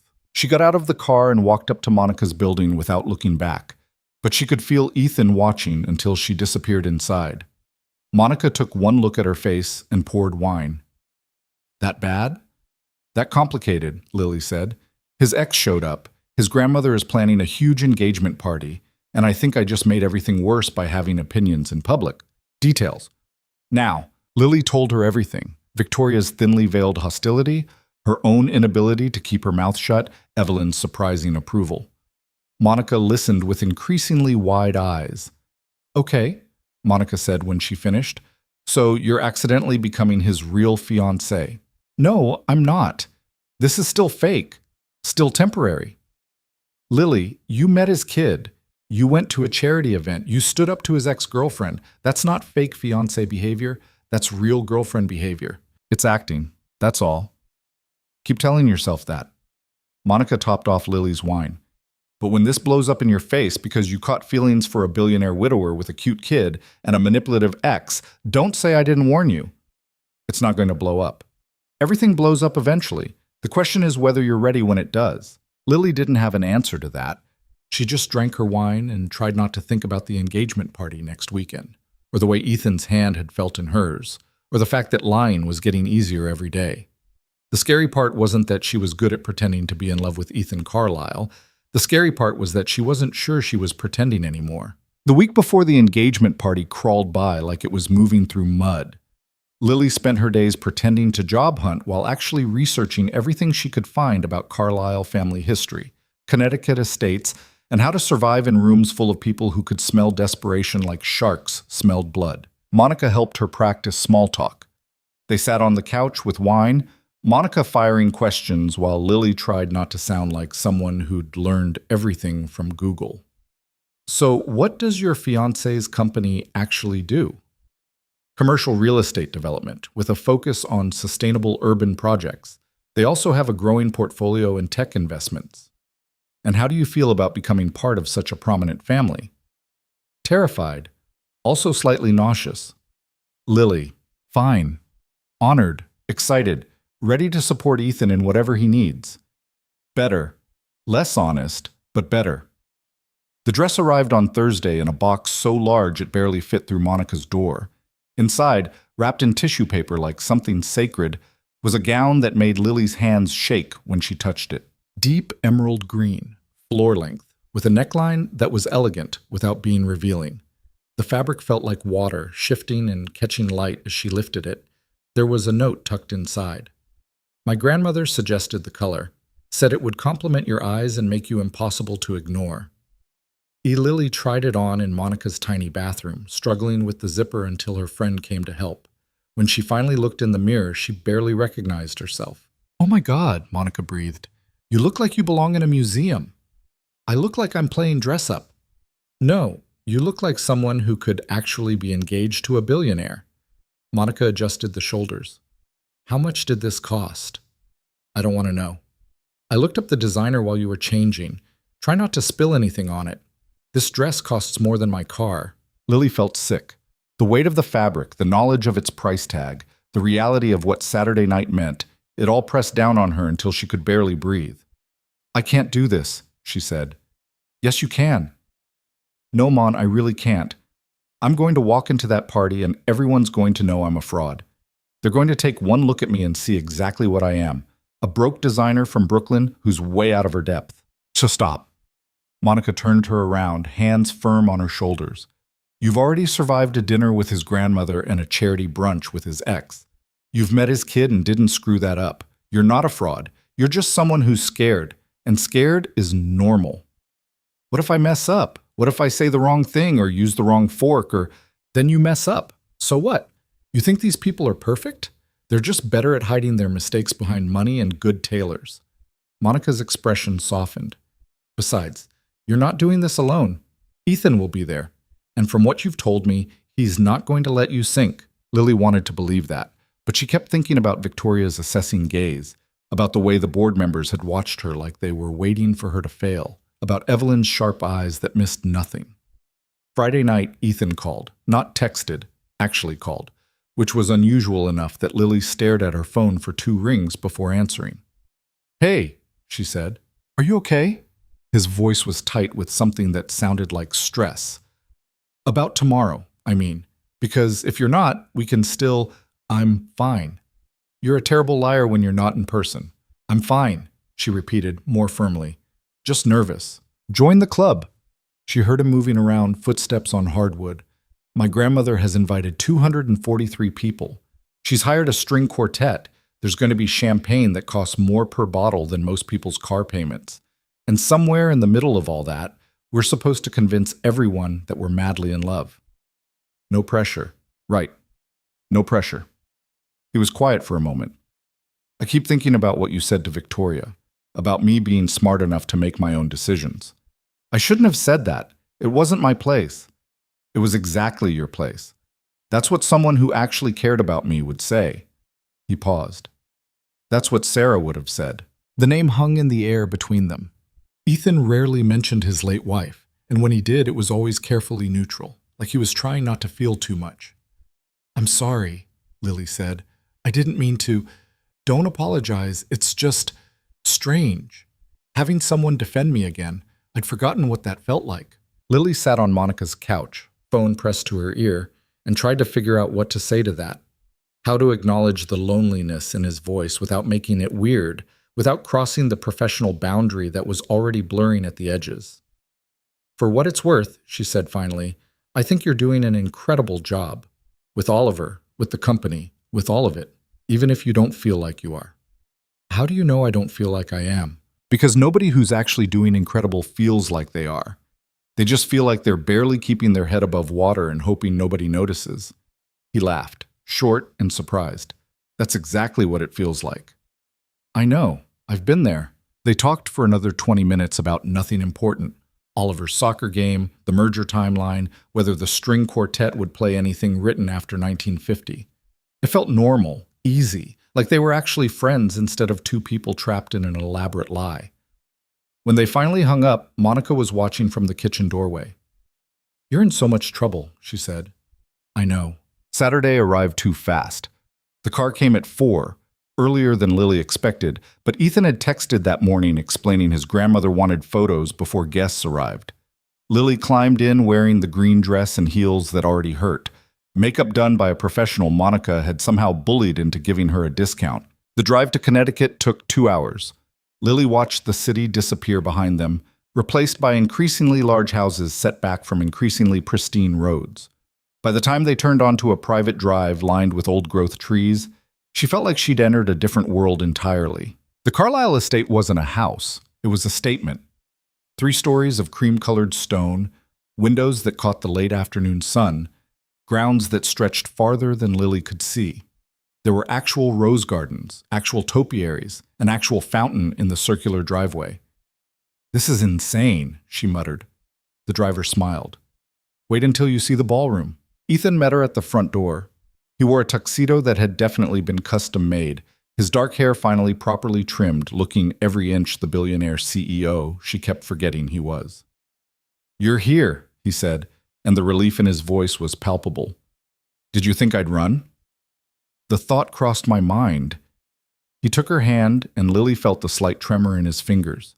He was just as nervous as she was. "You look beautiful. The dress is perfect." "Your grandmother has good taste." "My grandmother has terrifying taste. There's a difference." He led her inside through a foyer that could have fit Monica's entire apartment. "She's in the garden room doing final preparations. We have maybe 10 minutes before she descends and starts orchestrating everything." The house was as overwhelming inside as out. High ceilings, crown molding, art that was probably worth more than Lily would make in her lifetime. Staff moved efficiently through hallways, carrying flower arrangements and champagne flutes and covered trays. Ethan pulled her into a small sitting room and closed the door. "I need to tell you something," he said, "before this all starts." Lily's stomach dropped. "What?" "The merger finalized yesterday. Officially signed, board approved, everything locked in." He looked at her directly. "Which means the original reason for all this is done. You've fulfilled your end of the contract. If you want to walk away tonight, I wouldn't blame you." She stared at him. "The merger is done." "Yes." "So this party is just family obligation, grandmother's idea of celebrating, making it official in the eyes of society." He ran a hand through his hair, messing up whatever product had been keeping it in place. "I'm not asking you to leave, but I'm also not asking you to stay for something that's only about appearances. You've already done more than I had any right to expect." Lily thought about the $25,000 already in her account. The other $25,000 she was owed when this ended. The contract that technically didn't require her to attend this party, since the business purpose was complete. She also thought about the phone call last night, the way Ethan's voice had sounded when he talked about forgetting what it felt like to have someone defend him. The exhaustion she could see in his eyes even now, standing in this mansion, wearing a tuxedo that cost more than her monthly rent. "I'm staying," she said. "You don't have to." "I know. I'm staying anyway." She adjusted his bow tie, which was slightly crooked.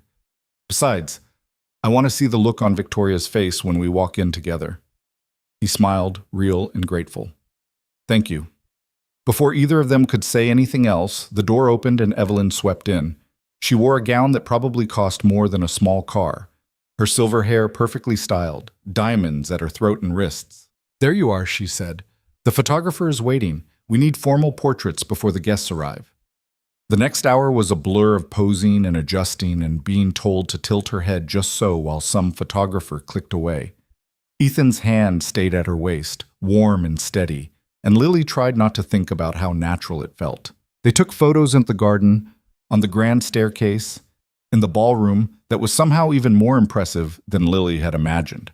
Crystal chandeliers, floor-to-ceiling windows, a ceiling painted with something classical and probably priceless.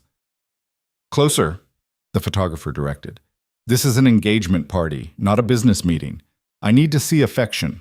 Ethan pulled Lily closer, and she let herself lean into him.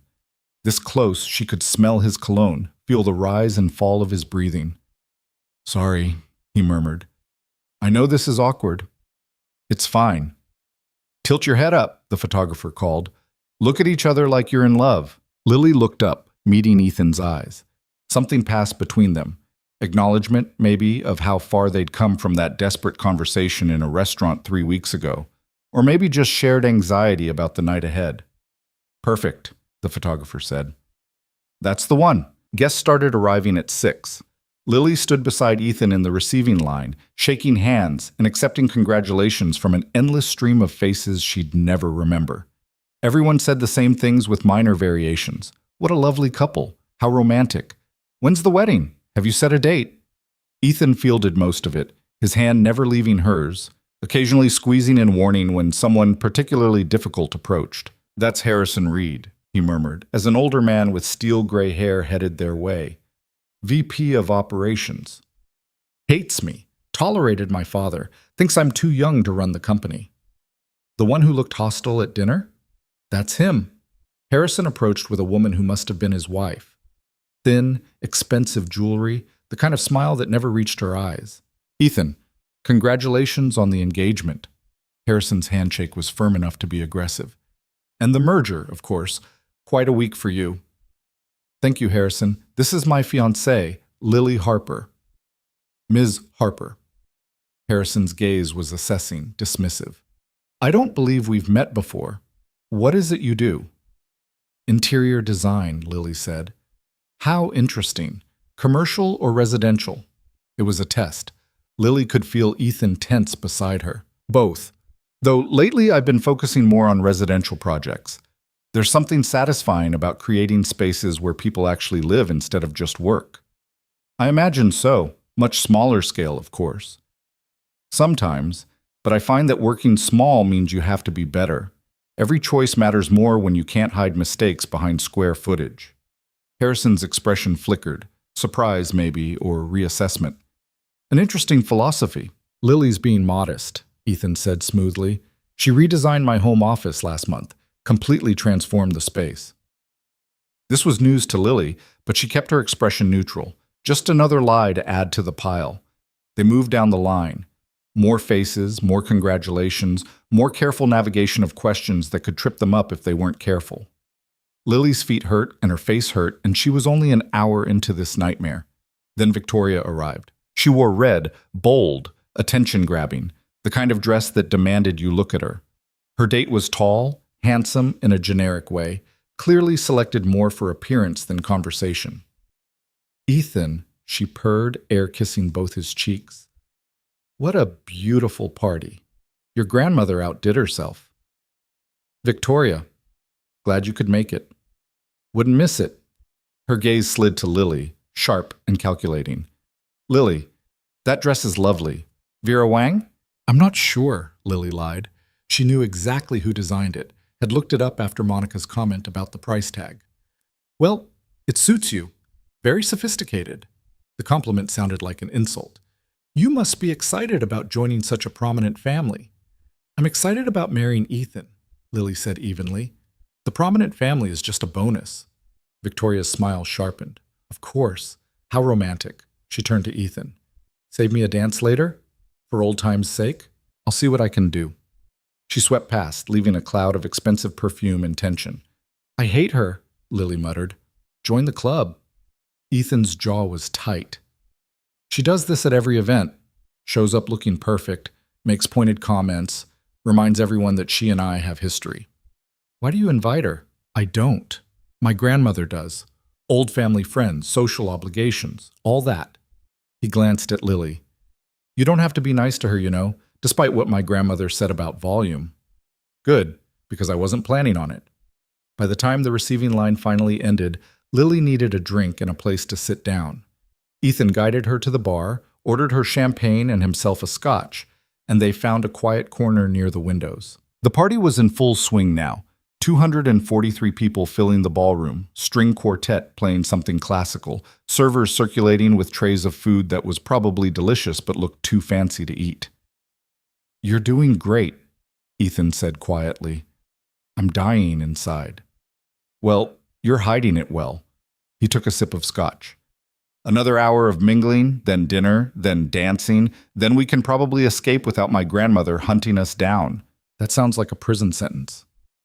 Welcome to my life. They separated to work the room.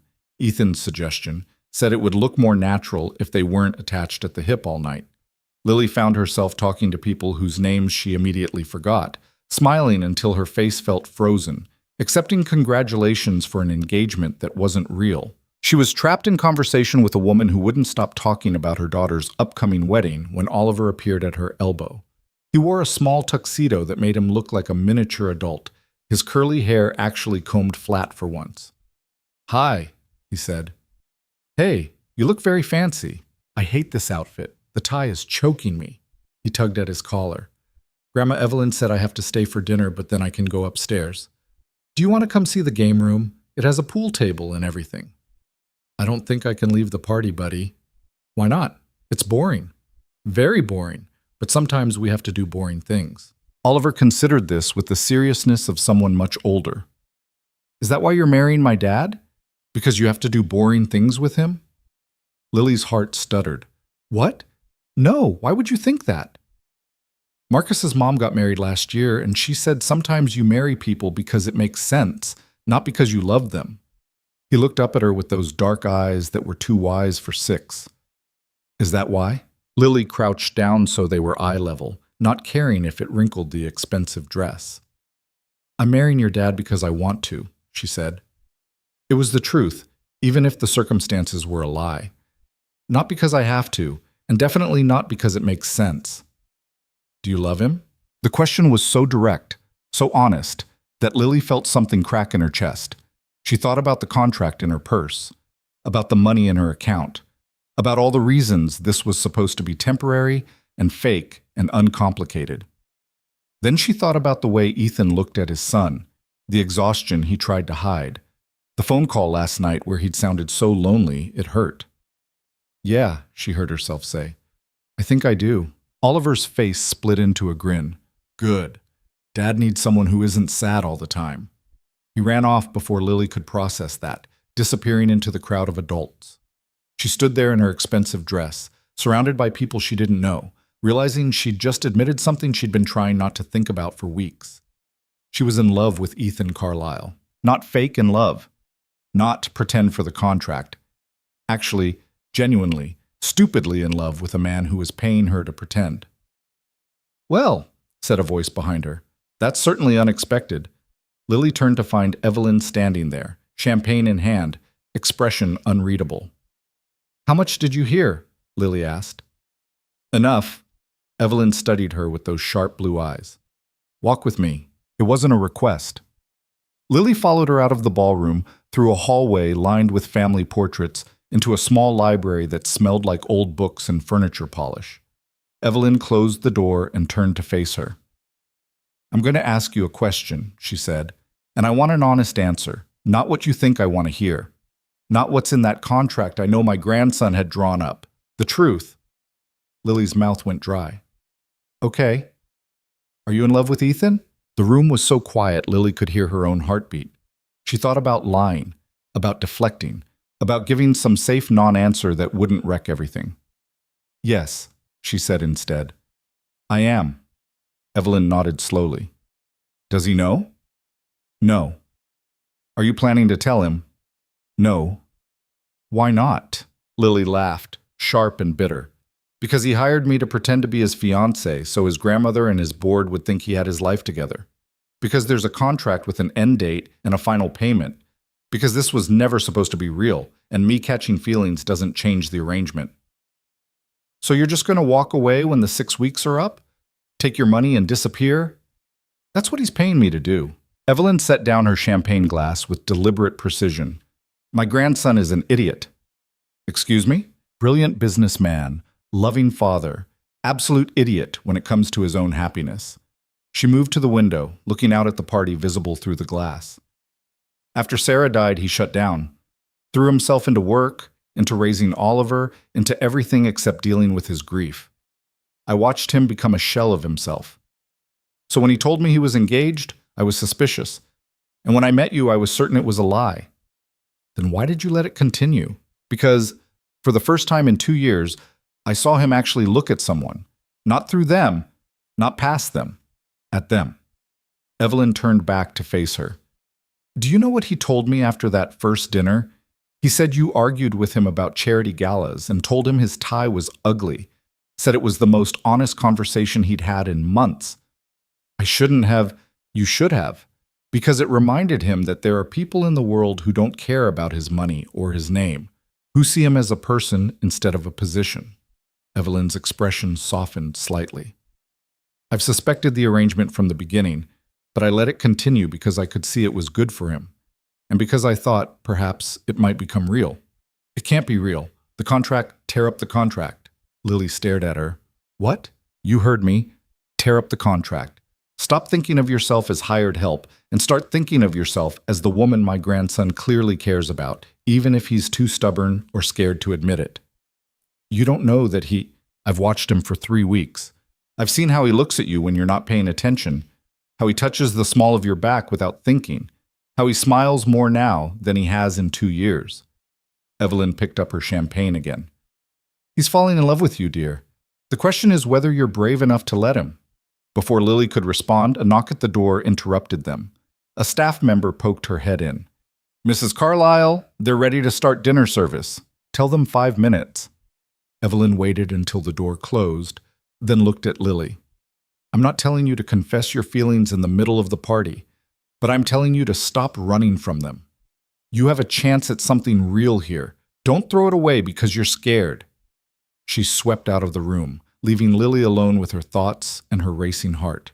Dinner was a formal affair, assigned seating, multiple courses, speeches that went on too long. Lily sat beside Ethan at the head table, hyper-aware of every touch, every glance, every moment where their hands brushed accidentally.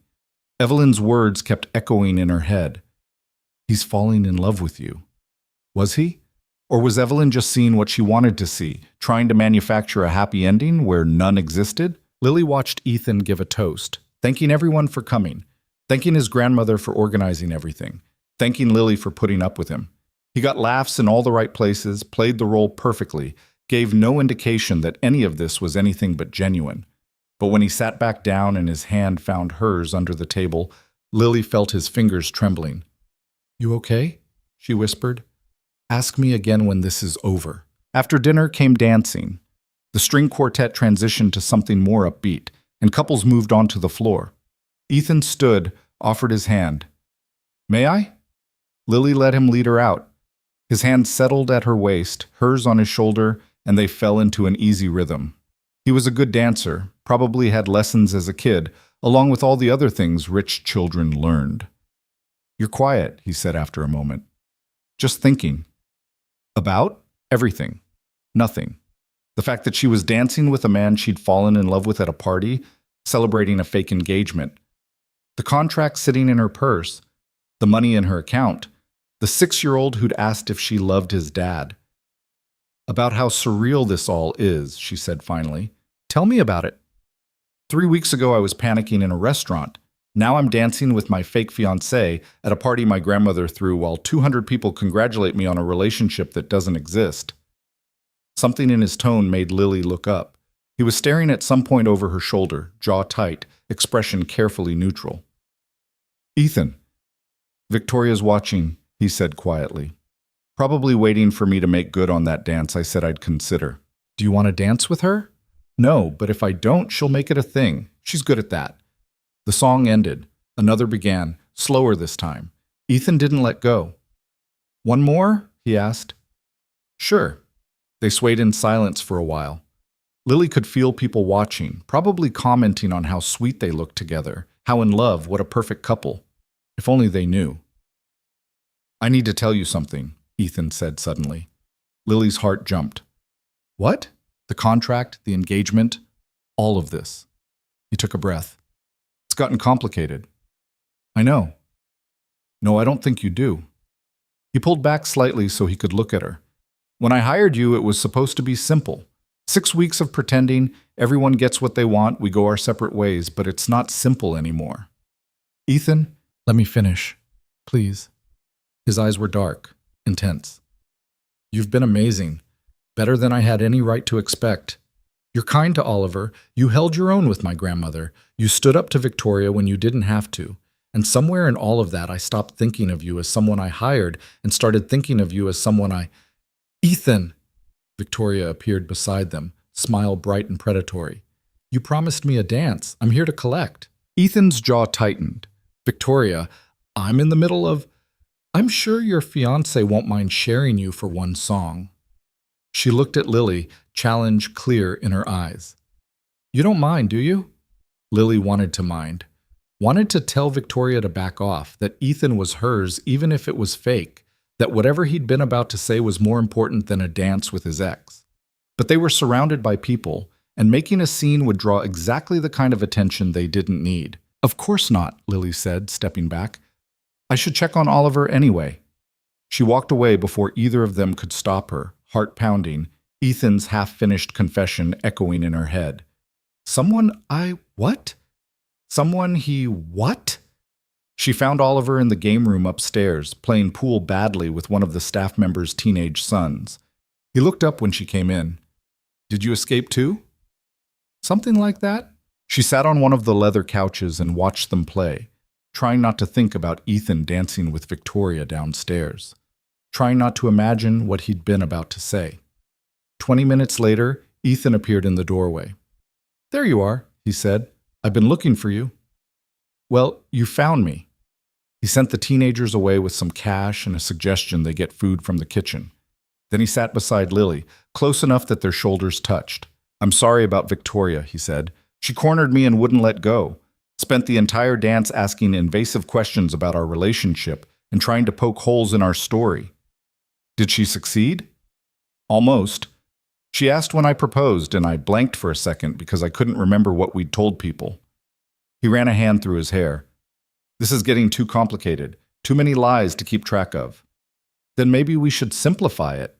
"How?" Lily took a breath, Evelyn's words still ringing in her ears. "Tear up the contract. Stop thinking of yourself as hired help." "We could tell the truth," she said quietly. Ethan went very still. "What?" "The truth. That this started as a business arrangement. That you hired me because you were desperate and I was broke and we made a deal." She looked at him. "But that somewhere along the way it stopped being fake." The silence stretched between them, heavy with everything they weren't saying. "Lily," Ethan said finally, What are you—" "I'm saying that I don't want to pretend anymore. I don't want to memorize stories about how we met or practice answers to questions about our future. I don't want to stand in rooms full of people and lie about caring about you when the truth is—" She stopped, courage faltering. "When the truth is what?" His voice was barely a whisper. "When the truth is I do care. For real. Not because you're paying me. Not because it's in the contract. Just because—" She forced herself to meet his eyes. "Because you're kind and exhausted and doing your best with an impossible situation. Because you love your son more than anything. Because you trusted me when you had no reason to. Because I—" Ethan kissed her. It wasn't gentle or tentative. It was desperate, like he'd been holding back for weeks and finally couldn't anymore. His hands cupped her face, and Lily kissed him back with everything she hadn't let herself feel until now. When they finally pulled apart, both breathing hard, Ethan pressed his forehead to hers. "I was trying to tell you earlier," he said, before Victoria interrupted, "that this stopped being fake for me weeks ago. That every time I touch you or look at you or hear you laugh, I have to remind myself that you're just doing a job. Except I don't think you are anymore." "Are you?" "No," Lily whispered. "I'm not." "Then tear up the contract." "What?" "The contract, the payments, all of it." He pulled back enough to look at her.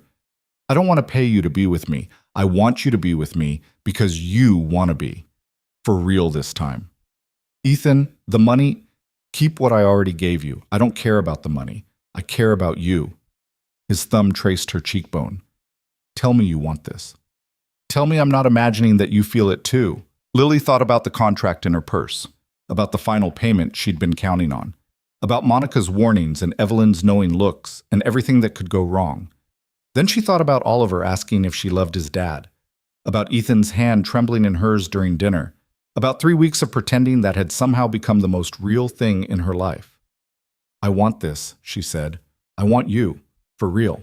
He kissed her again, softer this time, and Lily felt something settle in her chest. Relief, maybe. Or just the simple rightness of finally being honest. They stayed in the game room for another 10 minutes, kissing like teenagers, whispering plans for how to handle the rest of the night. Eventually they'd have to go back downstairs, face the party, navigate the rest of the evening. But for now, in this quiet room away from the crowds and the scrutiny, they could just be two people who'd found each other in the wreckage of desperate circumstances. When they finally returned to the ballroom, hand in hand, Evelyn caught Lily's eye across the room. She raised her champagne glass slightly. Approval or acknowledgement or maybe just satisfaction at a plan come together. Lily smiled back and let Ethan pull her onto the dance floor. This time when they swayed to the music, there was no pretending, no calculating what looked convincing, just two people holding each other while everyone watched and assumed they knew the whole story. They didn't know the half of it, but that was okay. Some truths were better kept private. Victoria cornered Lily in the bathroom 20 minutes later. Lily had been washing her hands, still floating from the conversation upstairs, from Ethan's kiss, from the weight of the contract finally lifted. She was drying her hands on a towel that probably cost more than her weekly grocery budget when Victoria emerged from one of the stalls. "Well," Victoria said, reapplying lipstick in the mirror, "you certainly have everyone fooled." Lily's stomach tightened. "Excuse me?" The sweet girl from nowhere who swept Ethan off his feet. "It's a good performance. Very convincing." Victoria capped her lipstick and turned, leaning against the marble counter. "But I've known Ethan since we were 12, and I know when he's lying." "He's not lying. Please. 2 months ago, he told me he'd never get married again. Said he was too busy, too focused on Oliver, that he didn't have room in his life for a relationship. Then suddenly you appear and he's engaged? It doesn't add up." Lily thought about walking out, about ignoring Victoria and going back to the party, back to Ethan, back to the reality they just decided to build together. But something in Victoria's voice stopped her.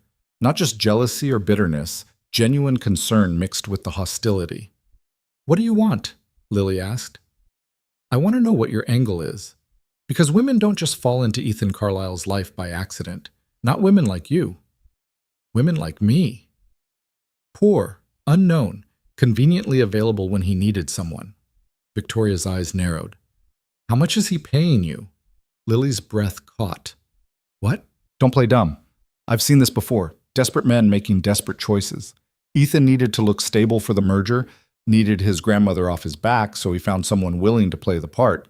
The question is whether you're smart enough to know when to walk away." "You don't know anything about us. I know Ethan. I know he'd do anything for his company, for his son, for his family legacy. I know he's been running on empty for 2 years and he's finally starting to crack." Victoria's expression shifted, something almost like sympathy bleeding through. "And I know that when this falls apart, and it will fall apart, you're going to be the one who gets hurt, not him. He has money, lawyers, a family who'll protect him. What do you have?" The words hit harder than Lily wanted to admit, because Victoria was right about some of it. Until an hour ago, this had been a business transaction. Until upstairs in the game room, Lily had been exactly what Victoria accused her of being, someone getting paid to play a part. But that wasn't what this was anymore. "I have someone who chose me," Lily said quietly. "Not because I'm convenient or useful or playing a role, because he wants me here." "Does he? Or does he want what you represent? The idea of moving on, the appearance of having his life together?" Victoria picked up her clutch. "I'm not trying to be cruel. I'm trying to save you from getting destroyed when reality sets in. Ethan lives in a different world than you. Eventually, he's going to realize that." She left, heels clicking on marble, and Lily stood alone in the bathroom trying to steady her breathing. The thing was, Victoria had voiced every fear that had been lurking in the back of Lily's mind since this started. The wealth gap, the social divide, the fact that Ethan's life was so far removed from hers that they might as well be from different planets. But she'd also felt the way he kissed her, heard the desperation in his voice when he asked her to tear up the contract, seen the look in his eyes when she said she wanted this for real. That hadn't been fake. She'd stake everything on it not being fake.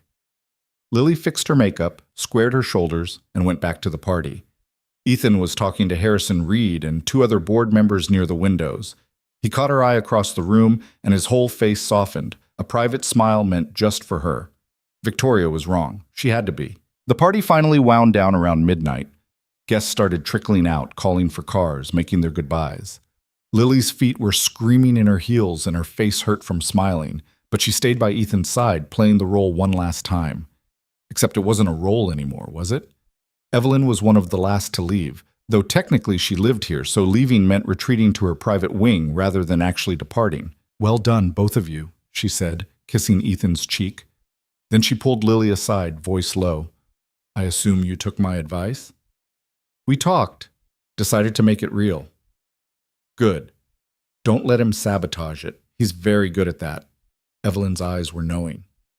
"And don't let people like Victoria poison what you're building. She means well in her own twisted way, but she doesn't understand what Ethan needs. And you do. I understand that he's been half alive for 2 years, and that since you appeared, I've seen glimpses of the man he used to be."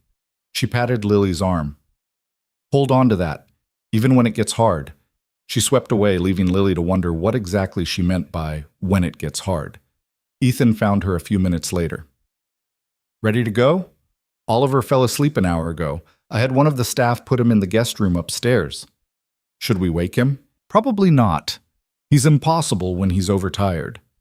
Ethan looked around the now empty ballroom at the remnants of the party. We could stay here tonight. There are plenty of rooms. Or I can have the driver take you back to Brooklyn if you'd rather. I'll stay, Lily said. Something in Ethan's expression shifted. Relief, maybe, or just exhaustion finally showing through. They collected Oliver from upstairs. He barely stirred as Ethan carried him to a different bedroom. And then Ethan led Lily down a hallway to a room that was probably meant for important guests. There's a bathroom through there, he said, setting down the small overnight bag someone had apparently packed for her. I'm 2 doors down if you need anything. Okay? He hesitated at the door. About earlier, in the game room. I meant what I said. I know. Do you? Because I don't want you to wake up tomorrow and think that was just the champagne talking or the pressure of the party or... Lily crossed the room and kissed him, effectively shutting him up. When she pulled back, he was smiling. Okay, he said. Message received. Good. Now go to sleep. You look exhausted. I am exhausted. This night aged me about 5 years. He left, and Lily got ready for bed in a bathroom that was bigger than Monica's living room. She washed off the makeup, changed into the pajamas someone had thoughtfully packed, and climbed into a bed that felt like sleeping on a cloud. But sleep didn't come easily. Her mind kept replaying the night, Victoria's warnings, Evelyn's knowing looks, Ethan's kiss in the game room, the contract she'd agreed to tear up, the life she was stepping into that she still didn't fully understand. Somewhere around 2 a.m, her phone buzzed. Text from Monica. How was the party? Did you survive? Lily typed back. Survived. Also maybe fell in love for real and agreed to tear up the contract and actually date him. The response came immediately. What followed by, call me tomorrow, need details. Also, you're insane. I know. But happy insane? Lily thought about it. Despite Victoria's warnings and her own lingering fears and the sheer impossibility of making this work long-term, she was happy. Yeah, happy insane. She finally fell asleep around 3 and woke to sunlight streaming through windows she'd forgotten to close. Her phone said 9:30, later than she'd slept in months. There was a note slipped under her door. Come down to the kitchen when you're ready. Oliver wants pancakes and I need coffee before attempting them. Lily showered, changed into jeans and a sweater from the overnight bag, and made her way downstairs. The house was quieter in daylight, less overwhelming. She could hear voices from the kitchen and followed the sound. Ethan stood at the stove, spatula in hand, hair still damp from a shower. Oliver sat at the island in his pajamas, chattering about something while swinging his legs. And then Marcus said his dog can do backflips, but I don't believe him because Biscuit can barely catch a ball, and he's supposed to be a retriever. Oliver spotted Lily, and his face lit up. Lily, Dad's making pancakes, but they're kind of lumpy. They're not lumpy, Ethan protested. They're rustic. That's what you said last time, and they were definitely lumpy. Lily slid onto a stool next to Oliver. I'm sure they're perfect. You haven't tasted them yet. Ethan flipped a pancake. It was admittedly a bit lumpy, and shot her a look that said, welcome to my life. It felt domestic in a way that should have been scary. A week ago, Lily had been sleeping on Monica's couch, scraping by on unemployment and hope. Now she was in a mansion in Connecticut, watching a billionaire make imperfect pancakes for his kid.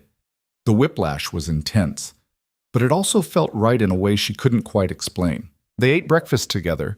The pancakes were lumpy but good, and then Oliver dragged them outside to explore the grounds. The estate had trails, a pond, actual woods. Oliver ran ahead with a stick he'd designated as a sword, fighting invisible enemies. He has so much energy, Lily said, watching him leap over a log. Tell me about it. Some days I think about hiring someone just to run around with him until he's tired enough to sit still. They walked in comfortable silence for a bit. The morning was cool, crisp, the kind of fall day that made you forget winter was coming. So, Ethan said eventually, we should probably talk about what happens next. You mean now that we're not faking it? Yeah, that. He shoved his hands in his pockets. The contract had an end date, 6 weeks. We're at almost 4 now. If we're doing this for real, we need to figure out what that actually means. Lily had been trying not to think about the logistics, about the fact that she was still technically living on Monica's couch, that her bank account had money in it, but no job prospects, that Ethan's life was so far removed from hers that bridging the gap felt impossible. I don't know, she admitted. This is kind of uncharted territory. We could take it slow. Keep seeing each other, let Oliver get used to you being around, see how it feels without the pressure of the fake engagement. Except everyone thinks we're engaged. Your grandmother threw a party with 200 people. We can't just quietly walk that back. Why not? We tell people we decided to slow down, focus on getting to know each other better before rushing into marriage. It's not that unusual. Your grandmother is going to kill you. Probably, but she'll get over it. He caught her hand, threading their fingers together. I don't want to keep pretending. Not with you. If we're going to do this, I want it to be honest. Even if people judge us, think I'm a gold digger or you're having a midlife crisis, let them think what they want. I stopped caring about that a long time ago. Oliver came running back, breathless and pink-cheeked. Can we go see Biscuit? Grandma Evelyn said he's in her wing and I miss him. Sure, buddy. Let's go find him. They spent the rest of the morning at the estate, found Biscuit, a golden retriever who was indeed very dumb but very sweet, and played fetch until the dog got distracted by a squirrel. Had lunch in Evelyn's private dining room, where she asked pointed questions about their plans while pretending to be casual. So you're staying engaged? She asked, passing the salad bowl. We're figuring it out, Ethan said carefully. Figuring it out. How modern. Evelyn's eyes sparkled with something that might have been amusement. In my day, you were either engaged or you weren't. None of this figuring it out nonsense. In your day, you also didn't have smartphones or the internet, Ethan pointed out. True, we had to ruin our relationships face to face like civilized people. Lily nearly choked on her water. Evelyn smiled at her, all innocence. They drove back to the city in the late afternoon. Oliver fell asleep in the back seat, and Lily watched the landscape change from estates to suburbs to the familiar chaos of Manhattan. You're quiet, Ethan said. Just thinking. About? Everything. The fact that she needed to tell Monica the full story, that she had to figure out what she was actually doing with her life now that the contract was void, that Ethan's world and hers were going to collide in ways she couldn't predict. About how we make this work, she said. Practically, I mean. You live in the Upper East Side. I live on Monica's couch in Brooklyn. You're a CEO. I'm unemployed. The math doesn't exactly add up. So we make new math. That's not how math works. You know what I mean? He glanced at her. Move in with me. Lily's heart stuttered. What? Move in. You said yourself you're on Monica's couch. I have 4 bedrooms. It makes sense. Ethan, we've been really together for less than 24 hours. Moving in is fast, I know, but we've also been living in each other's pockets for almost a month. It's not like we don't know each other. He paused. And honestly, I don't want you to leave. Lily looked at him, at the careful way he was holding the steering wheel, the tension in his shoulders that suggested he was afraid she'd say no. I need to think about it, she said. Okay, not because I don't want to, just because you don't have to explain. Take whatever time you need. But Lily could see the disappointment he was trying to hide, and it made her chest ache. They dropped Oliver at home first, Ethan's actual brownstone, not the Connecticut estate. Oliver hugged Lily goodbye and made her promise to come to his soccer game on Tuesday. Then Ethan drove her back to Brooklyn. Monica was waiting when Lily walked in, laptop open, clearly having spent the day researching. Okay, she said before Lily could even take off her coat. Tell me everything, from the beginning, and don't leave anything out. Lily told her. About the kiss in the game room, the conversation about making it real, Victoria's bathroom ambush, Evelyn's knowing approval. About Ethan asking her to move in, and her complete inability to know if that was crazy or just the next logical step. Monica listened without interrupting, which was unusual enough to be alarming. So, she said when Lily finished, you're in love with him. Yeah. And he's in love with you. I think so. He said he wanted this to be real. That's basically the same thing. It's really not, but okay. Monica closed her laptop. Are you going to move in with him? I don't know. Is that insane? We barely know each other outside of the fake engagement. You know him well enough to fall in love with him. That's different. How? Good question. Lily flopped onto the couch, her temporary bed for the last few months, and stared at the ceiling. What if Victoria's right? She said quietly. What if the only reason he thinks he wants this is because I'm convenient? Because I was there when he needed someone, and now he's confusing gratitude with actual feelings? Is that what you think? I don't know what I think. This whole thing happened so fast. One minute I was drowning in my own life, and the next I'm engaged to a billionaire. Now it's supposedly real, and I'm supposed to just trust that? Monica sat beside her. Lily, you're looking for reasons to sabotage this. I'm being realistic. You're being scared. There's a difference.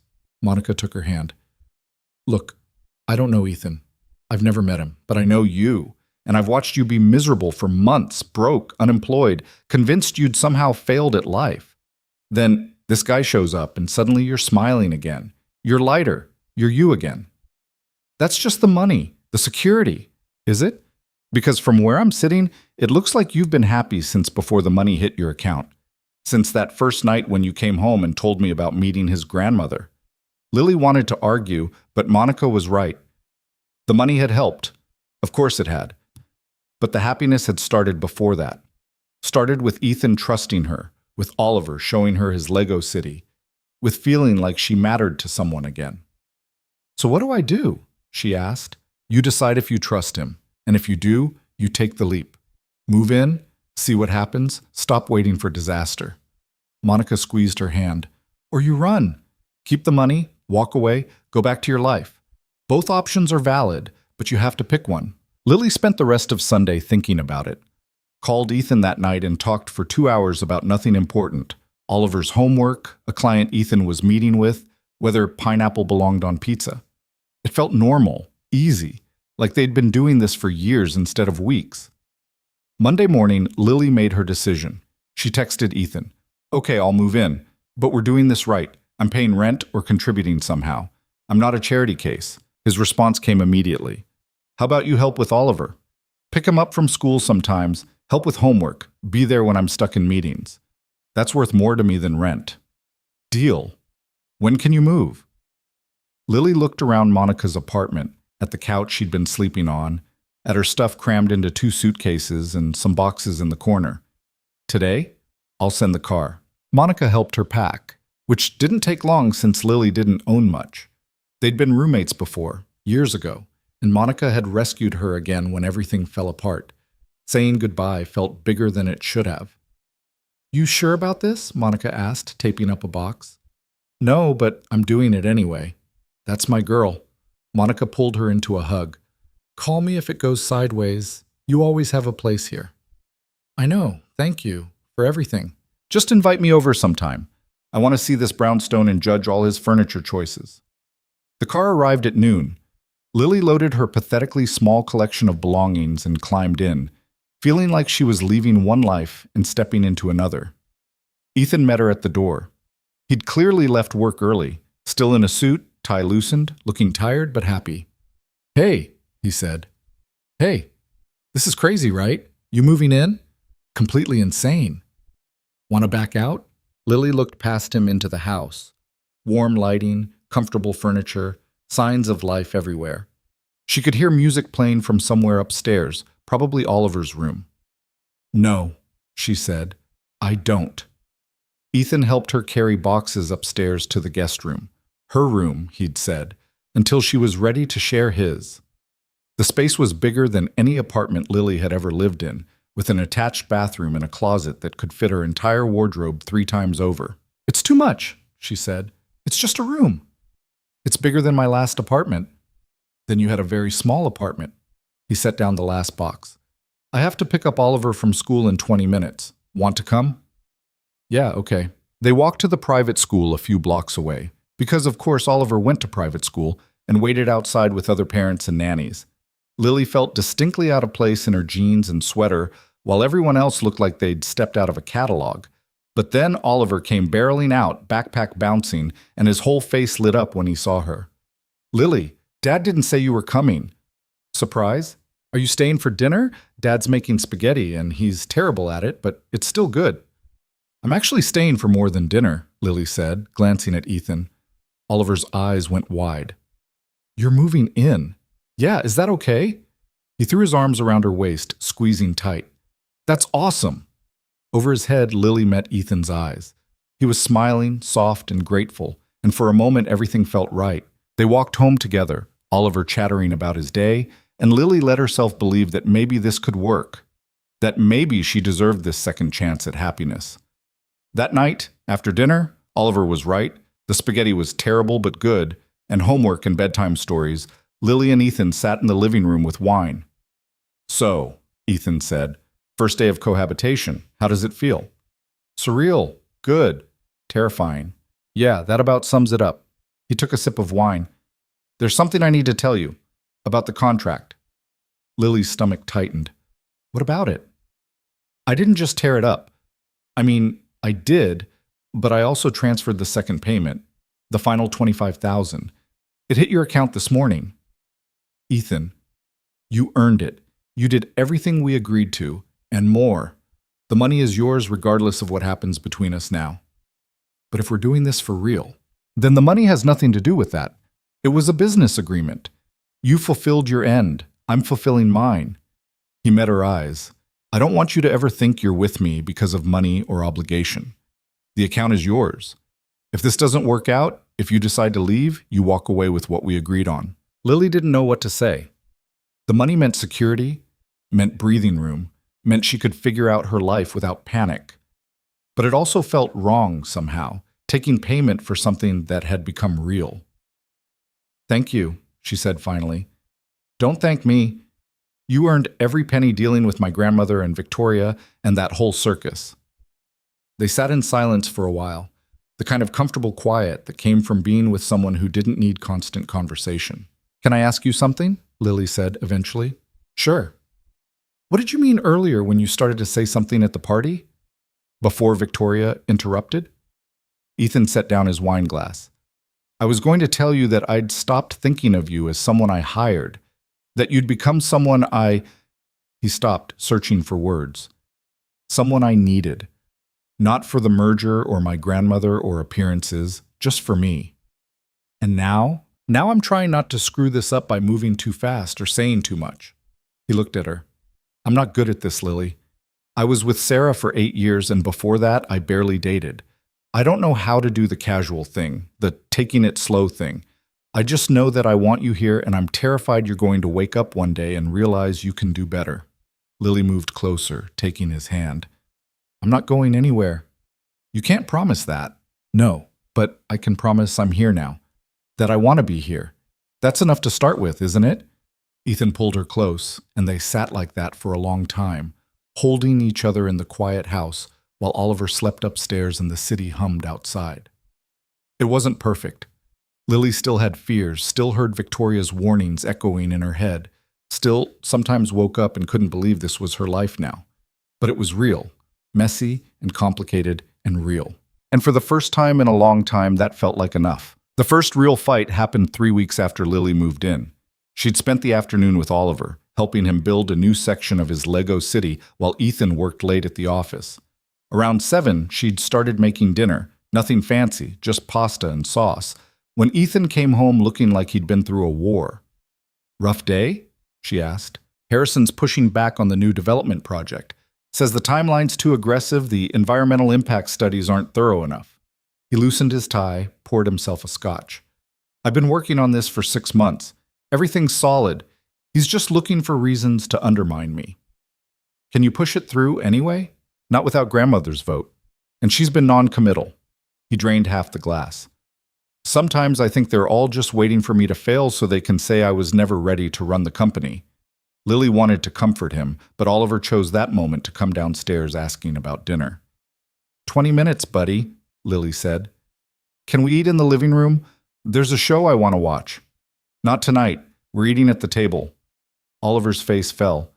But Dad always lets me... Oliver, Lily said no. Ethan's voice was sharper than necessary. Go wash your hands.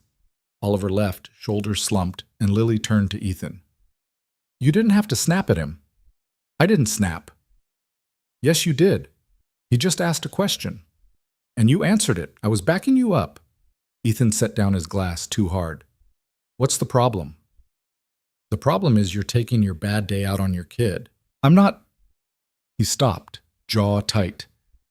You've been here 3 weeks. Don't tell me how to parent my son. The words landed like a slap. Lily felt her face flush hot. You're right, she said quietly. I'm sorry. I shouldn't have said anything. She turned back to the stove, stirring sauce that didn't need stirring, trying to swallow the hurt. Ethan didn't apologize, just refilled his scotch and disappeared into his office. Dinner was tense. Oliver picked up on the atmosphere and got quiet, which made everything worse. Lily tried to keep conversation going, asking about his day, his homework, anything. But it all felt forced. After Oliver went to bed, Lily found Ethan still in his office, staring at his laptop. I'm going to Monica's tonight, she said from the doorway. He looked up, surprised. What? Why?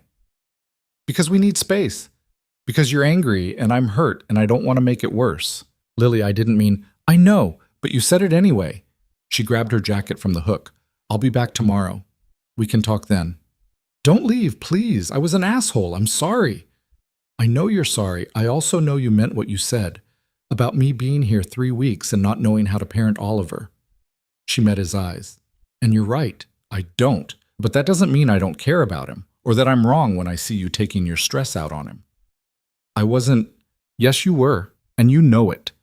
Lily softened slightly. Look, I get that you're under pressure. I get that running a company and raising a kid alone is impossible, but I can't be here if every time you have a bad day you're going to shut me out or remind me I'm not really part of this family. Ethan stood, crossing to her. You are part of this family. Then treat me like it. Let me help. Let me be here for the bad days, not just the good ones. She touched his face. I'm not going to break, Ethan. I'm not Sarah. I'm not going to leave you because things get hard. His expression crumpled. That's what I'm afraid of, that you'll realize how hard it is and decide it's not worth it. The only thing that would make me leave is you pushing me away. She kissed him softly. I'm still going to Monica's tonight. Not because I'm leaving, but because we both need to cool down, okay? Okay.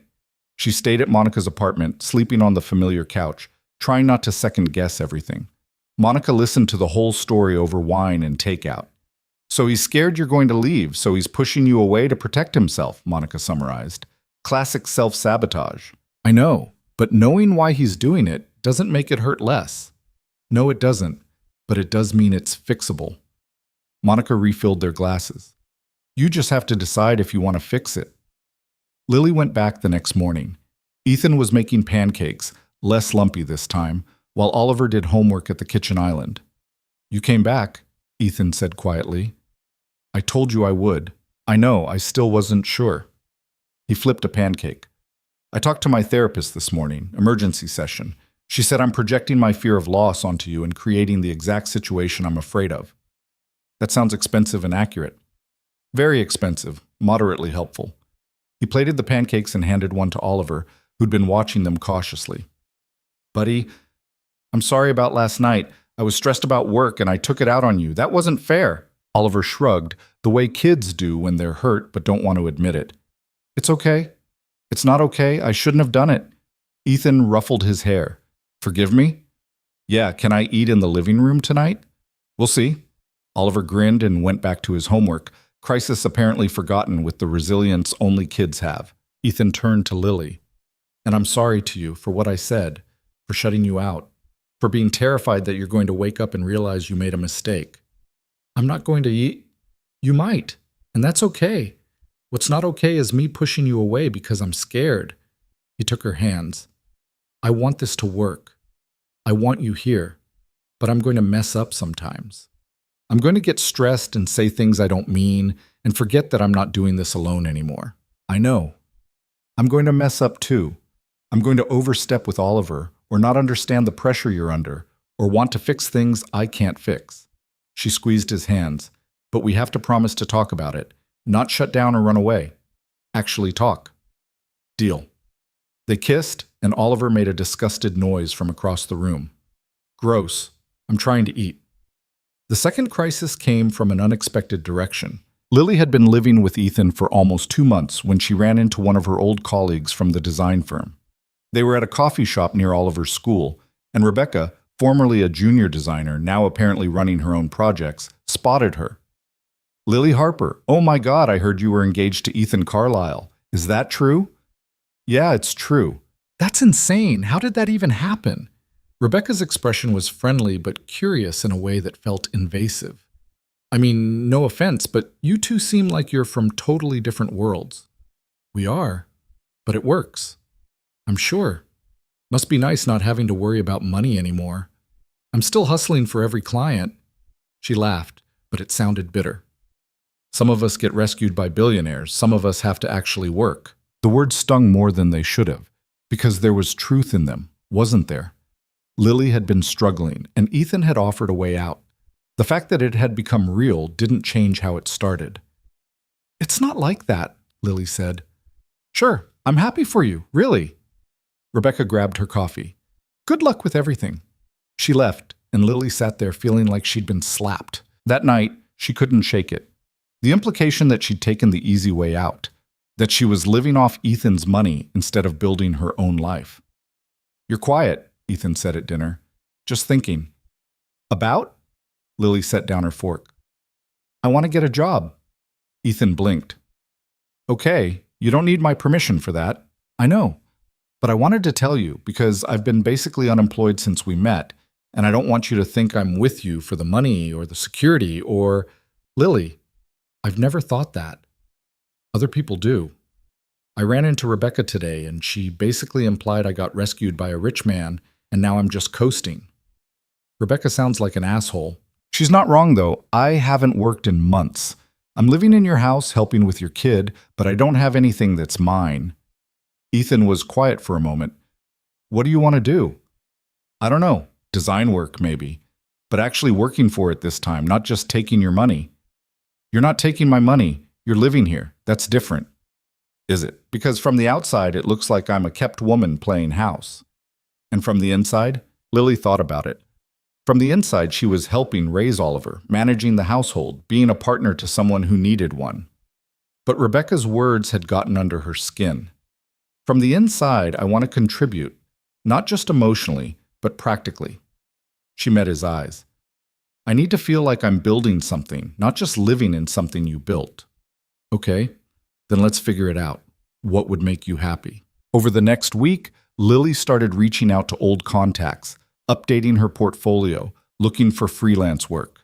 It was harder than she expected. She'd been out of the game for months, and the industry moved fast. But then Monica sent her a lead. A friend of a friend needed someone to redesign a boutique hotel in Brooklyn. Small project, modest budget, but it was hers. Lily threw herself into it. Spent days measuring spaces, sketching layouts, sourcing materials. It felt good to use her brain for something other than managing household logistics and Oliver's homework schedule. Ethan was supportive but distant. He gave her space to work, didn't ask too many questions, seemed almost relieved that she had something of her own, which should have been good, but it also felt like he was pulling away. 3 weeks into the hotel project, Lily came home late to find Ethan already asleep. She'd been meeting with the client, running over budget numbers, losing track of time.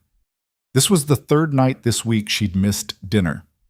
The next morning, Oliver asked why she hadn't been around. I'm working on a project, buddy. It's taking up a lot of time. Is it more important than us? The question hit her like a truck. No, of course not. Then why are you always gone? She didn't have a good answer. Because the truth was complicated. She'd been so focused on proving she wasn't just living off Ethan's money that she'd overcorrected, thrown herself into work the same way he did. That night, she turned down a client meeting and came home for dinner. Oliver's face lit up when he saw her, and Ethan looked relieved in a way that made her realize how much her absence had affected them. I'm sorry, she said after Oliver went to bed. I've been so focused on the project that I forgot why I wanted it in the first place. You wanted to feel like you were contributing. Right, but I was contributing before, just in different ways. She sat beside him on the couch. I think I was so worried about being seen as someone who married rich and gave up that I forgot to ask if that's what I actually wanted. What do you want? Lily thought about it. The hotel project was satisfying, but it also meant long hours, difficult clients, the same stress she'd been running from when she lost her last job. I want balance. Work that matters but doesn't consume me. Time with you and Oliver. A life that's mine, but also ours. She took his hand. I don't think I can do the 60-hour week thing anymore. I tried it before and it broke me. So don't. Finish the hotel project, then take on smaller clients.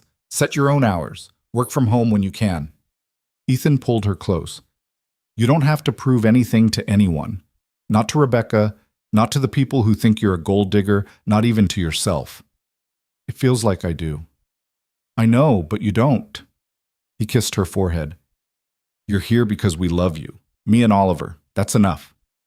The third and final crisis came from Evelyn. She called Ethan one Tuesday afternoon and demanded they all come to Connecticut for the weekend.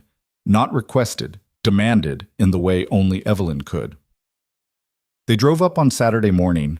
Oliver had been promised time with Biscuit, so he was excited. Ethan was tense in a way that suggested this wasn't a social call. What do you think she wants? Lily asked. Knowing my grandmother? To meddle, lecture, or both? They arrived to find Evelyn waiting in the garden room, tea service already laid out. Sit, she said without preamble. They sat. Oliver was dispatched to find Biscuit. When they were alone, Evelyn looked at Ethan with the expression of someone about to deliver bad news. I'm selling my shares of the company. Ethan went white. What? I'm 83 years old. I've been on that board for 40 years. It's time. Who are you selling to? That depends. I'm offering you first refusal. If you can put together the capital in the next 30 days, they're yours. If not, I'm accepting Harrison Reed's offer. Harrison? Ethan's voice was flat.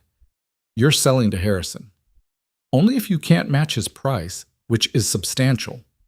How substantial? Evelyn named a figure that made Lily's stomach drop. It was more money than she could conceptualize. I don't have that kind of liquidity, Ethan said. Not in 30 days. Then you'll have to get creative. Investors, loans, whatever it takes. Evelyn's expression softened slightly. I'm not doing this to hurt you. I'm doing this to force you to decide what you really want. The company or the life you've been building with this young woman? That's not fair. Life isn't fair, but it does require choices. She looked at Lily. You've been good for him, I see that. But you're also a distraction. He's been less focused, less driven, more present with Oliver, yes, but less engaged with the business. That's not true, Ethan said. Isn't it? When was the last time you stayed late at the office? Took a work call on Sunday? Traveled for a deal? Evelyn stirred her tea. You used to live for that company. Now you live for them. Which is lovely and healthy and absolutely what I wanted. But it also means you might not be willing to do what it takes to buy my shares. So this is a test. This is a choice. The company has been your life since Sarah died. Maybe even before. Now you have an opportunity for a different life, a partner, a family, balance. But you can't have both. Not at the level required to outbid Harrison. They drove back to the city in silence. Oliver fell asleep in the back, and Lily watched Ethan's hands grip the steering wheel until his knuckles went white. Talk to me, she said finally. I don't know what to say. Say what you're thinking. I'm thinking that my grandmother just forced me to choose between the company my father built and the life I want with you. I'm thinking that if I don't buy those shares, Harrison is going to make my life hell. He'll undermine every decision, block every initiative, until I either quit or the board votes me out. He took a shaky breath. And I'm thinking that I have no idea how to raise that much money in 30 days. What if you don't try? He looked at her, shocked. What? What if you don't try? What if you let Harrison buy the shares and you just keep doing your job? He'll destroy me. Maybe. Or maybe you'll be good enough at your job that the rest of the board keeps you on anyway. Lily touched his arm. You've been CEO for 5 years. The company's thriving. The merger went through. You have a track record. It won't matter if Harrison controls grandmother's voting block. Then sell your shares. Walk away. Do something else. Ethan pulled over, turned to face her. You're serious? Why not? You hate the pressure. You barely see Oliver. You're constantly stressed about board politics and Harrison's undermining and whether you're good enough. She took his hand. What if you just stopped? Did something smaller, something that doesn't require 60-hour weeks and constant battling? I can't just walk away from my family's company. Why not? Your father retired. Your grandmother's selling her shares. At some point, you're allowed to want something different. But the company is not the only thing that defines you. You're also a father, a partner, a person who deserves to be happy. Lily's eyes burned. I didn't fall in love with Carlisle Industries. I fell in love with you, the guy who makes lumpy pancakes and worries about his kid and works too hard because he thinks he has to prove something. Ethan stared at her. Then he started laughing. Not happy laughter, more like the sound of something breaking. You're telling me to give up everything I've worked for. I'm telling you to choose what actually matters. They sat in the parked car for a long time. Cars passed. The city hummed. Oliver slept in the back seat, oblivious. I need to think, Ethan said finally. Okay. But not tonight. Tonight I just want to go home and pretend we're normal people with normal problems. We can do that. Except they couldn't, because Ethan spent the next 2 weeks in a tailspin. He met with bankers, explored loan options, called in favors from investors. The number Evelyn had quoted was technically reachable, but it would require leveraging everything: his house, his personal investments, Oliver's trust fund. Lily watched him unravel and felt helpless. She'd meant what she said about him being able to walk away, but she also understood what the company meant to him. Legacy, proof, the last connection to his father. The breaking point came on a Thursday night. Ethan came home at 11, looking like death. Lily was still up, working on sketches for a new client. It's not going to work, he said without preamble. The financing? Any of it. I can get close, but not close enough. Harrison's offer is better, and even if I match it, I'd be so leveraged that one bad quarter would sink me. He collapsed onto the couch. I'm going to lose the company.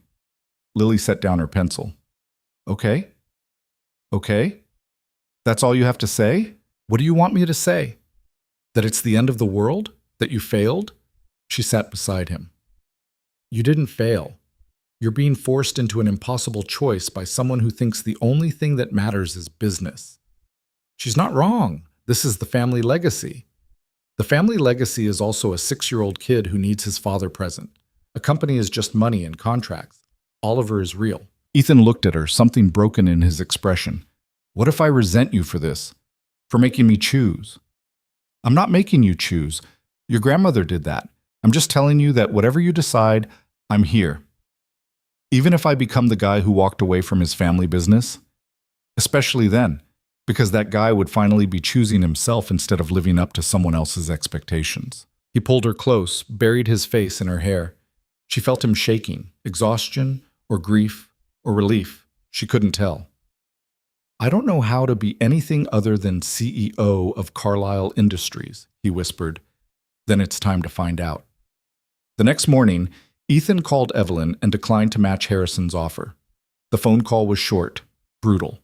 Lily could only hear Ethan's side, but it was enough. I understand. Yes, I know what this means. No, I'm not going to change my mind. When he hung up, he looked shell-shocked. She's disappointed. Of course she is. She wanted you to fight for it. I did fight for it. For 5 years. But I'm tired, Lily. I'm tired of proving myself to people who've already decided I'm not enough. Oliver appeared in the doorway, still in his pajamas. Dad? Are you okay? Ethan pulled himself together, smiled. Yeah, buddy, I'm okay. Just dealing with some work stuff. Are you sad? A little, but also relieved. Oliver climbed onto his lap, and they sat like that for a while. Lily watched them and felt her heart crack open, not from sadness, but from the sheer weight of loving these two people who'd somehow become her entire world. The fallout was swift. Harrison bought Evelyn's shares, immediately started consolidating power. Within a week, he'd scheduled a board vote on Ethan's position as CEO. Ethan didn't fight it. Instead, he announced his resignation, effective in 30 days. The business press had a field day. Articles about the youngest Carlisle walking away from the family empire, speculation about internal conflict, think pieces about whether he'd been forced out. Ethan ignored all of it, spent his final month transitioning responsibilities, setting up his team for success, making sure the company would be fine without him. Lily watched him let go of something he'd held onto for so long it had become part of his identity. It wasn't smooth or easy. There were days he seemed lost, days he second-guessed everything, days he looked at her like he was waiting for her to realize she'd backed the wrong horse. But there were also better days. Days he picked Oliver up from school in the middle of the afternoon. Days he had dinner with them at 5 instead of 9. Days he seemed lighter, younger, more present. On his last day at Carlisle Industries, Ethan came home early. Lily was in the kitchen starting dinner, and Oliver was doing homework.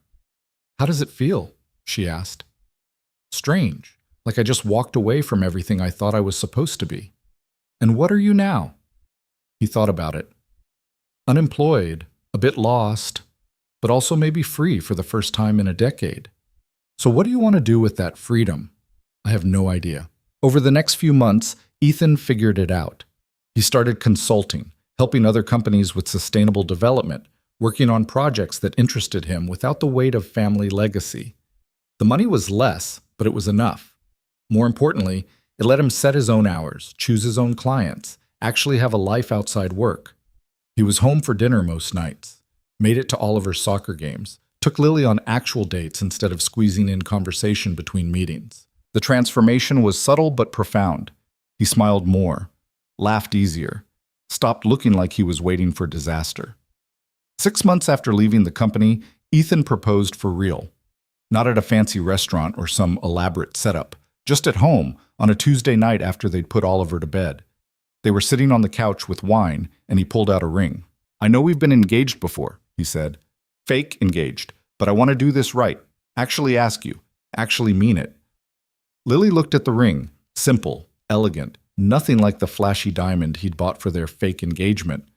"I'm already wearing your other ring," she pointed out. "I know, but that ring was part of the performance. This one is real." He took her hand. "Lily Harper, will you marry me? For real this time? Not because of a merger or my grandmother or any reason except that I love you and I want to spend my life with you?" "You're really bad at romantic speeches." "I know, but I'm good at meaning what I say." "Yeah, you are." She kissed him. "Yes, obviously yes." They got married 4 months later, small ceremony at the Connecticut estate with just family and close friends. Oliver was the ring bearer and took his job very seriously. Monica was Lily's maid of honor and cried through the whole thing. Even Evelyn showed up, looking pleased despite having lost her power play. "You did well," she told Lily at the reception. "Got him to choose life over legacy. That's no small thing." "I didn't get him to do anything. He made his own choice." "With your influence, don't sell yourself short." Evelyn sipped her champagne. "For what it's worth, I'm glad he chose you. The company will be fine. Harrison's competent, if unimaginative, but Ethan, he gets to be happy. That's rarer than you think." Lily started to understand what Evelyn meant as months turned into years. She watched Ethan build a new career, one that didn't consume him. Watched Oliver grow up with a father who was actually present, not just physically there, but mentally engaged. Watched their life settle into something that looked nothing like what she'd imagined when she signed that contract in a restaurant booth. Her design business grew slowly but steadily. She took on projects she cared about, turned down ones that would mean sacrificing time with family. The money was fine. They didn't need her income to survive, but having it meant she contributed, mattered, built something that was hers. Some of their old social circle dropped away, confused by Ethan's choice to step back. But others stayed, the ones who'd never cared about his title or his company. They made new friends too, parents from Oliver's school, people from Lily's work, a social circle built on actual connection instead of business networking. It wasn't perfect. They still fought sometimes, still had days where the stress got to them, still struggled with balancing work and family and everything else. But they figured it out together, which turned out to be the whole point. 2 years after the wedding, Lily found out she was pregnant. She told Ethan on a Saturday morning while Oliver was at a sleepover. "Are you sure?" he asked, staring at the test. "Pretty sure. I took 3. We're having a baby." "Looks like it." He pulled her into his arms, and she felt him trembling. "I'm terrified." "Me too. But also happy?" "Yeah, also that." Oliver was ecstatic when they told him. Immediately started planning what he'd teach his little brother or sister, arguing that babies needed to learn about soccer and Legos as early as possible. The pregnancy was harder than Lily expected, morning sickness that lasted all day, exhaustion that made working impossible. But Ethan stepped up, took on more of the household management, hired help when they needed it. He'd learned finally that asking for support wasn't weakness. Their daughter was born on a Tuesday in March, tiny and perfect and terrifying in the way all new humans are. They named her Sarah, after Ethan's first wife, because some ghost deserved to be honored instead of buried. Oliver was obsessed with his baby sister, wanted to hold her constantly, cried the first time she smiled at him. Ethan was different this time, still scared, still anxious, but also more present. He'd missed so much of Oliver's early years, buried in grief and work. With Sarah, he was determined to be there for every moment. Lily watched him change diapers at 3 in the morning, sing off-key lullabies, stare at their daughter like he couldn't quite believe she was real. And she understood, finally, what Evelyn had meant about choosing happiness over legacy. The company Ethan left behind thrived under Harrison's leadership. Carlisle Industries expanded, took on bigger projects, made more money. By all external measures, Harrison was a better CEO than Ethan had been. But Ethan didn't care. He had what he wanted, a family that felt whole, work that mattered without consuming him, a life built on choices instead of obligations. Sometimes Lily thought about that night in the restaurant, when she'd been sitting alone and humiliated and Ethan had appeared with his desperate offer. How easily she could have said no. How different everything would have been if she'd walked away. But she hadn't. She'd taken a chance on something insane and temporary and fake, and somehow it had become the most real thing in her life. Because that was the thing about rock bottom. Sometimes you hit it and stay down, and sometimes you hit it and someone reaches out a hand. The trick was being brave enough to take it, even when you had no idea where it would lead. Lily had taken Ethan's hand in that restaurant, and he'd taken hers right back. They'd built something together from nothing but desperation and hope and the willingness to be honest when it mattered. 3 years after that first night, Lily stood in their kitchen, bigger now. They'd bought a house in Brooklyn with actual space, making pancakes while Ethan fed Sarah, and Oliver argued about whether his soccer team was better than the one on TV. It was chaotic and messy, and nothing like the polished life she'd glimpsed at that engagement party. But it was theirs, built from choices they'd made together instead of circumstances that happened to them. "These are lumpy," Oliver announced, examining his pancake.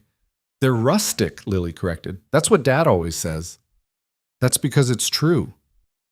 Ethan caught her eye across the table and smiled, the kind of smile that said he knew exactly what she was thinking, that they'd gotten lucky, that they'd found each other when they both needed finding, that sometimes the worst nights lead to the best beginnings. Oliver ate his lumpy pancakes and complained cheerfully. Sarah threw bits of banana on the floor. The morning sun came through the windows and made everything golden. And Lily thought about the woman she'd been 3 years ago, broke, scared, sitting alone in a restaurant waiting for someone who never showed. She wished she could tell that woman that the disaster she thought she was living through was actually the doorway to everything she'd been missing. That sometimes you had to lose everything to figure out what actually mattered. That love wasn't always neat or expected or easy, but it was worth fighting for when you found it. That the best things in life often started with taking a chance on something that seemed impossible. She didn't know what that woman would have said. Probably something about being realistic, about protecting herself, about not trusting strangers with desperate offers in restaurants. But Lily was glad she hadn't listened to that voice. Glad she'd been broke enough and desperate enough and brave enough to say yes to the insanity. Because on the other side of that yes was this kitchen, this family, this life built from honesty and second chances and the willingness to choose love over fear. It wasn't the fairy tale people imagined when they heard the story, billionaire CEO and broke designer, engagement party at a mansion, all the trappings of wealth and romance. It was better than that. It was real. And real, Lily had learned, was worth more than any fantasy.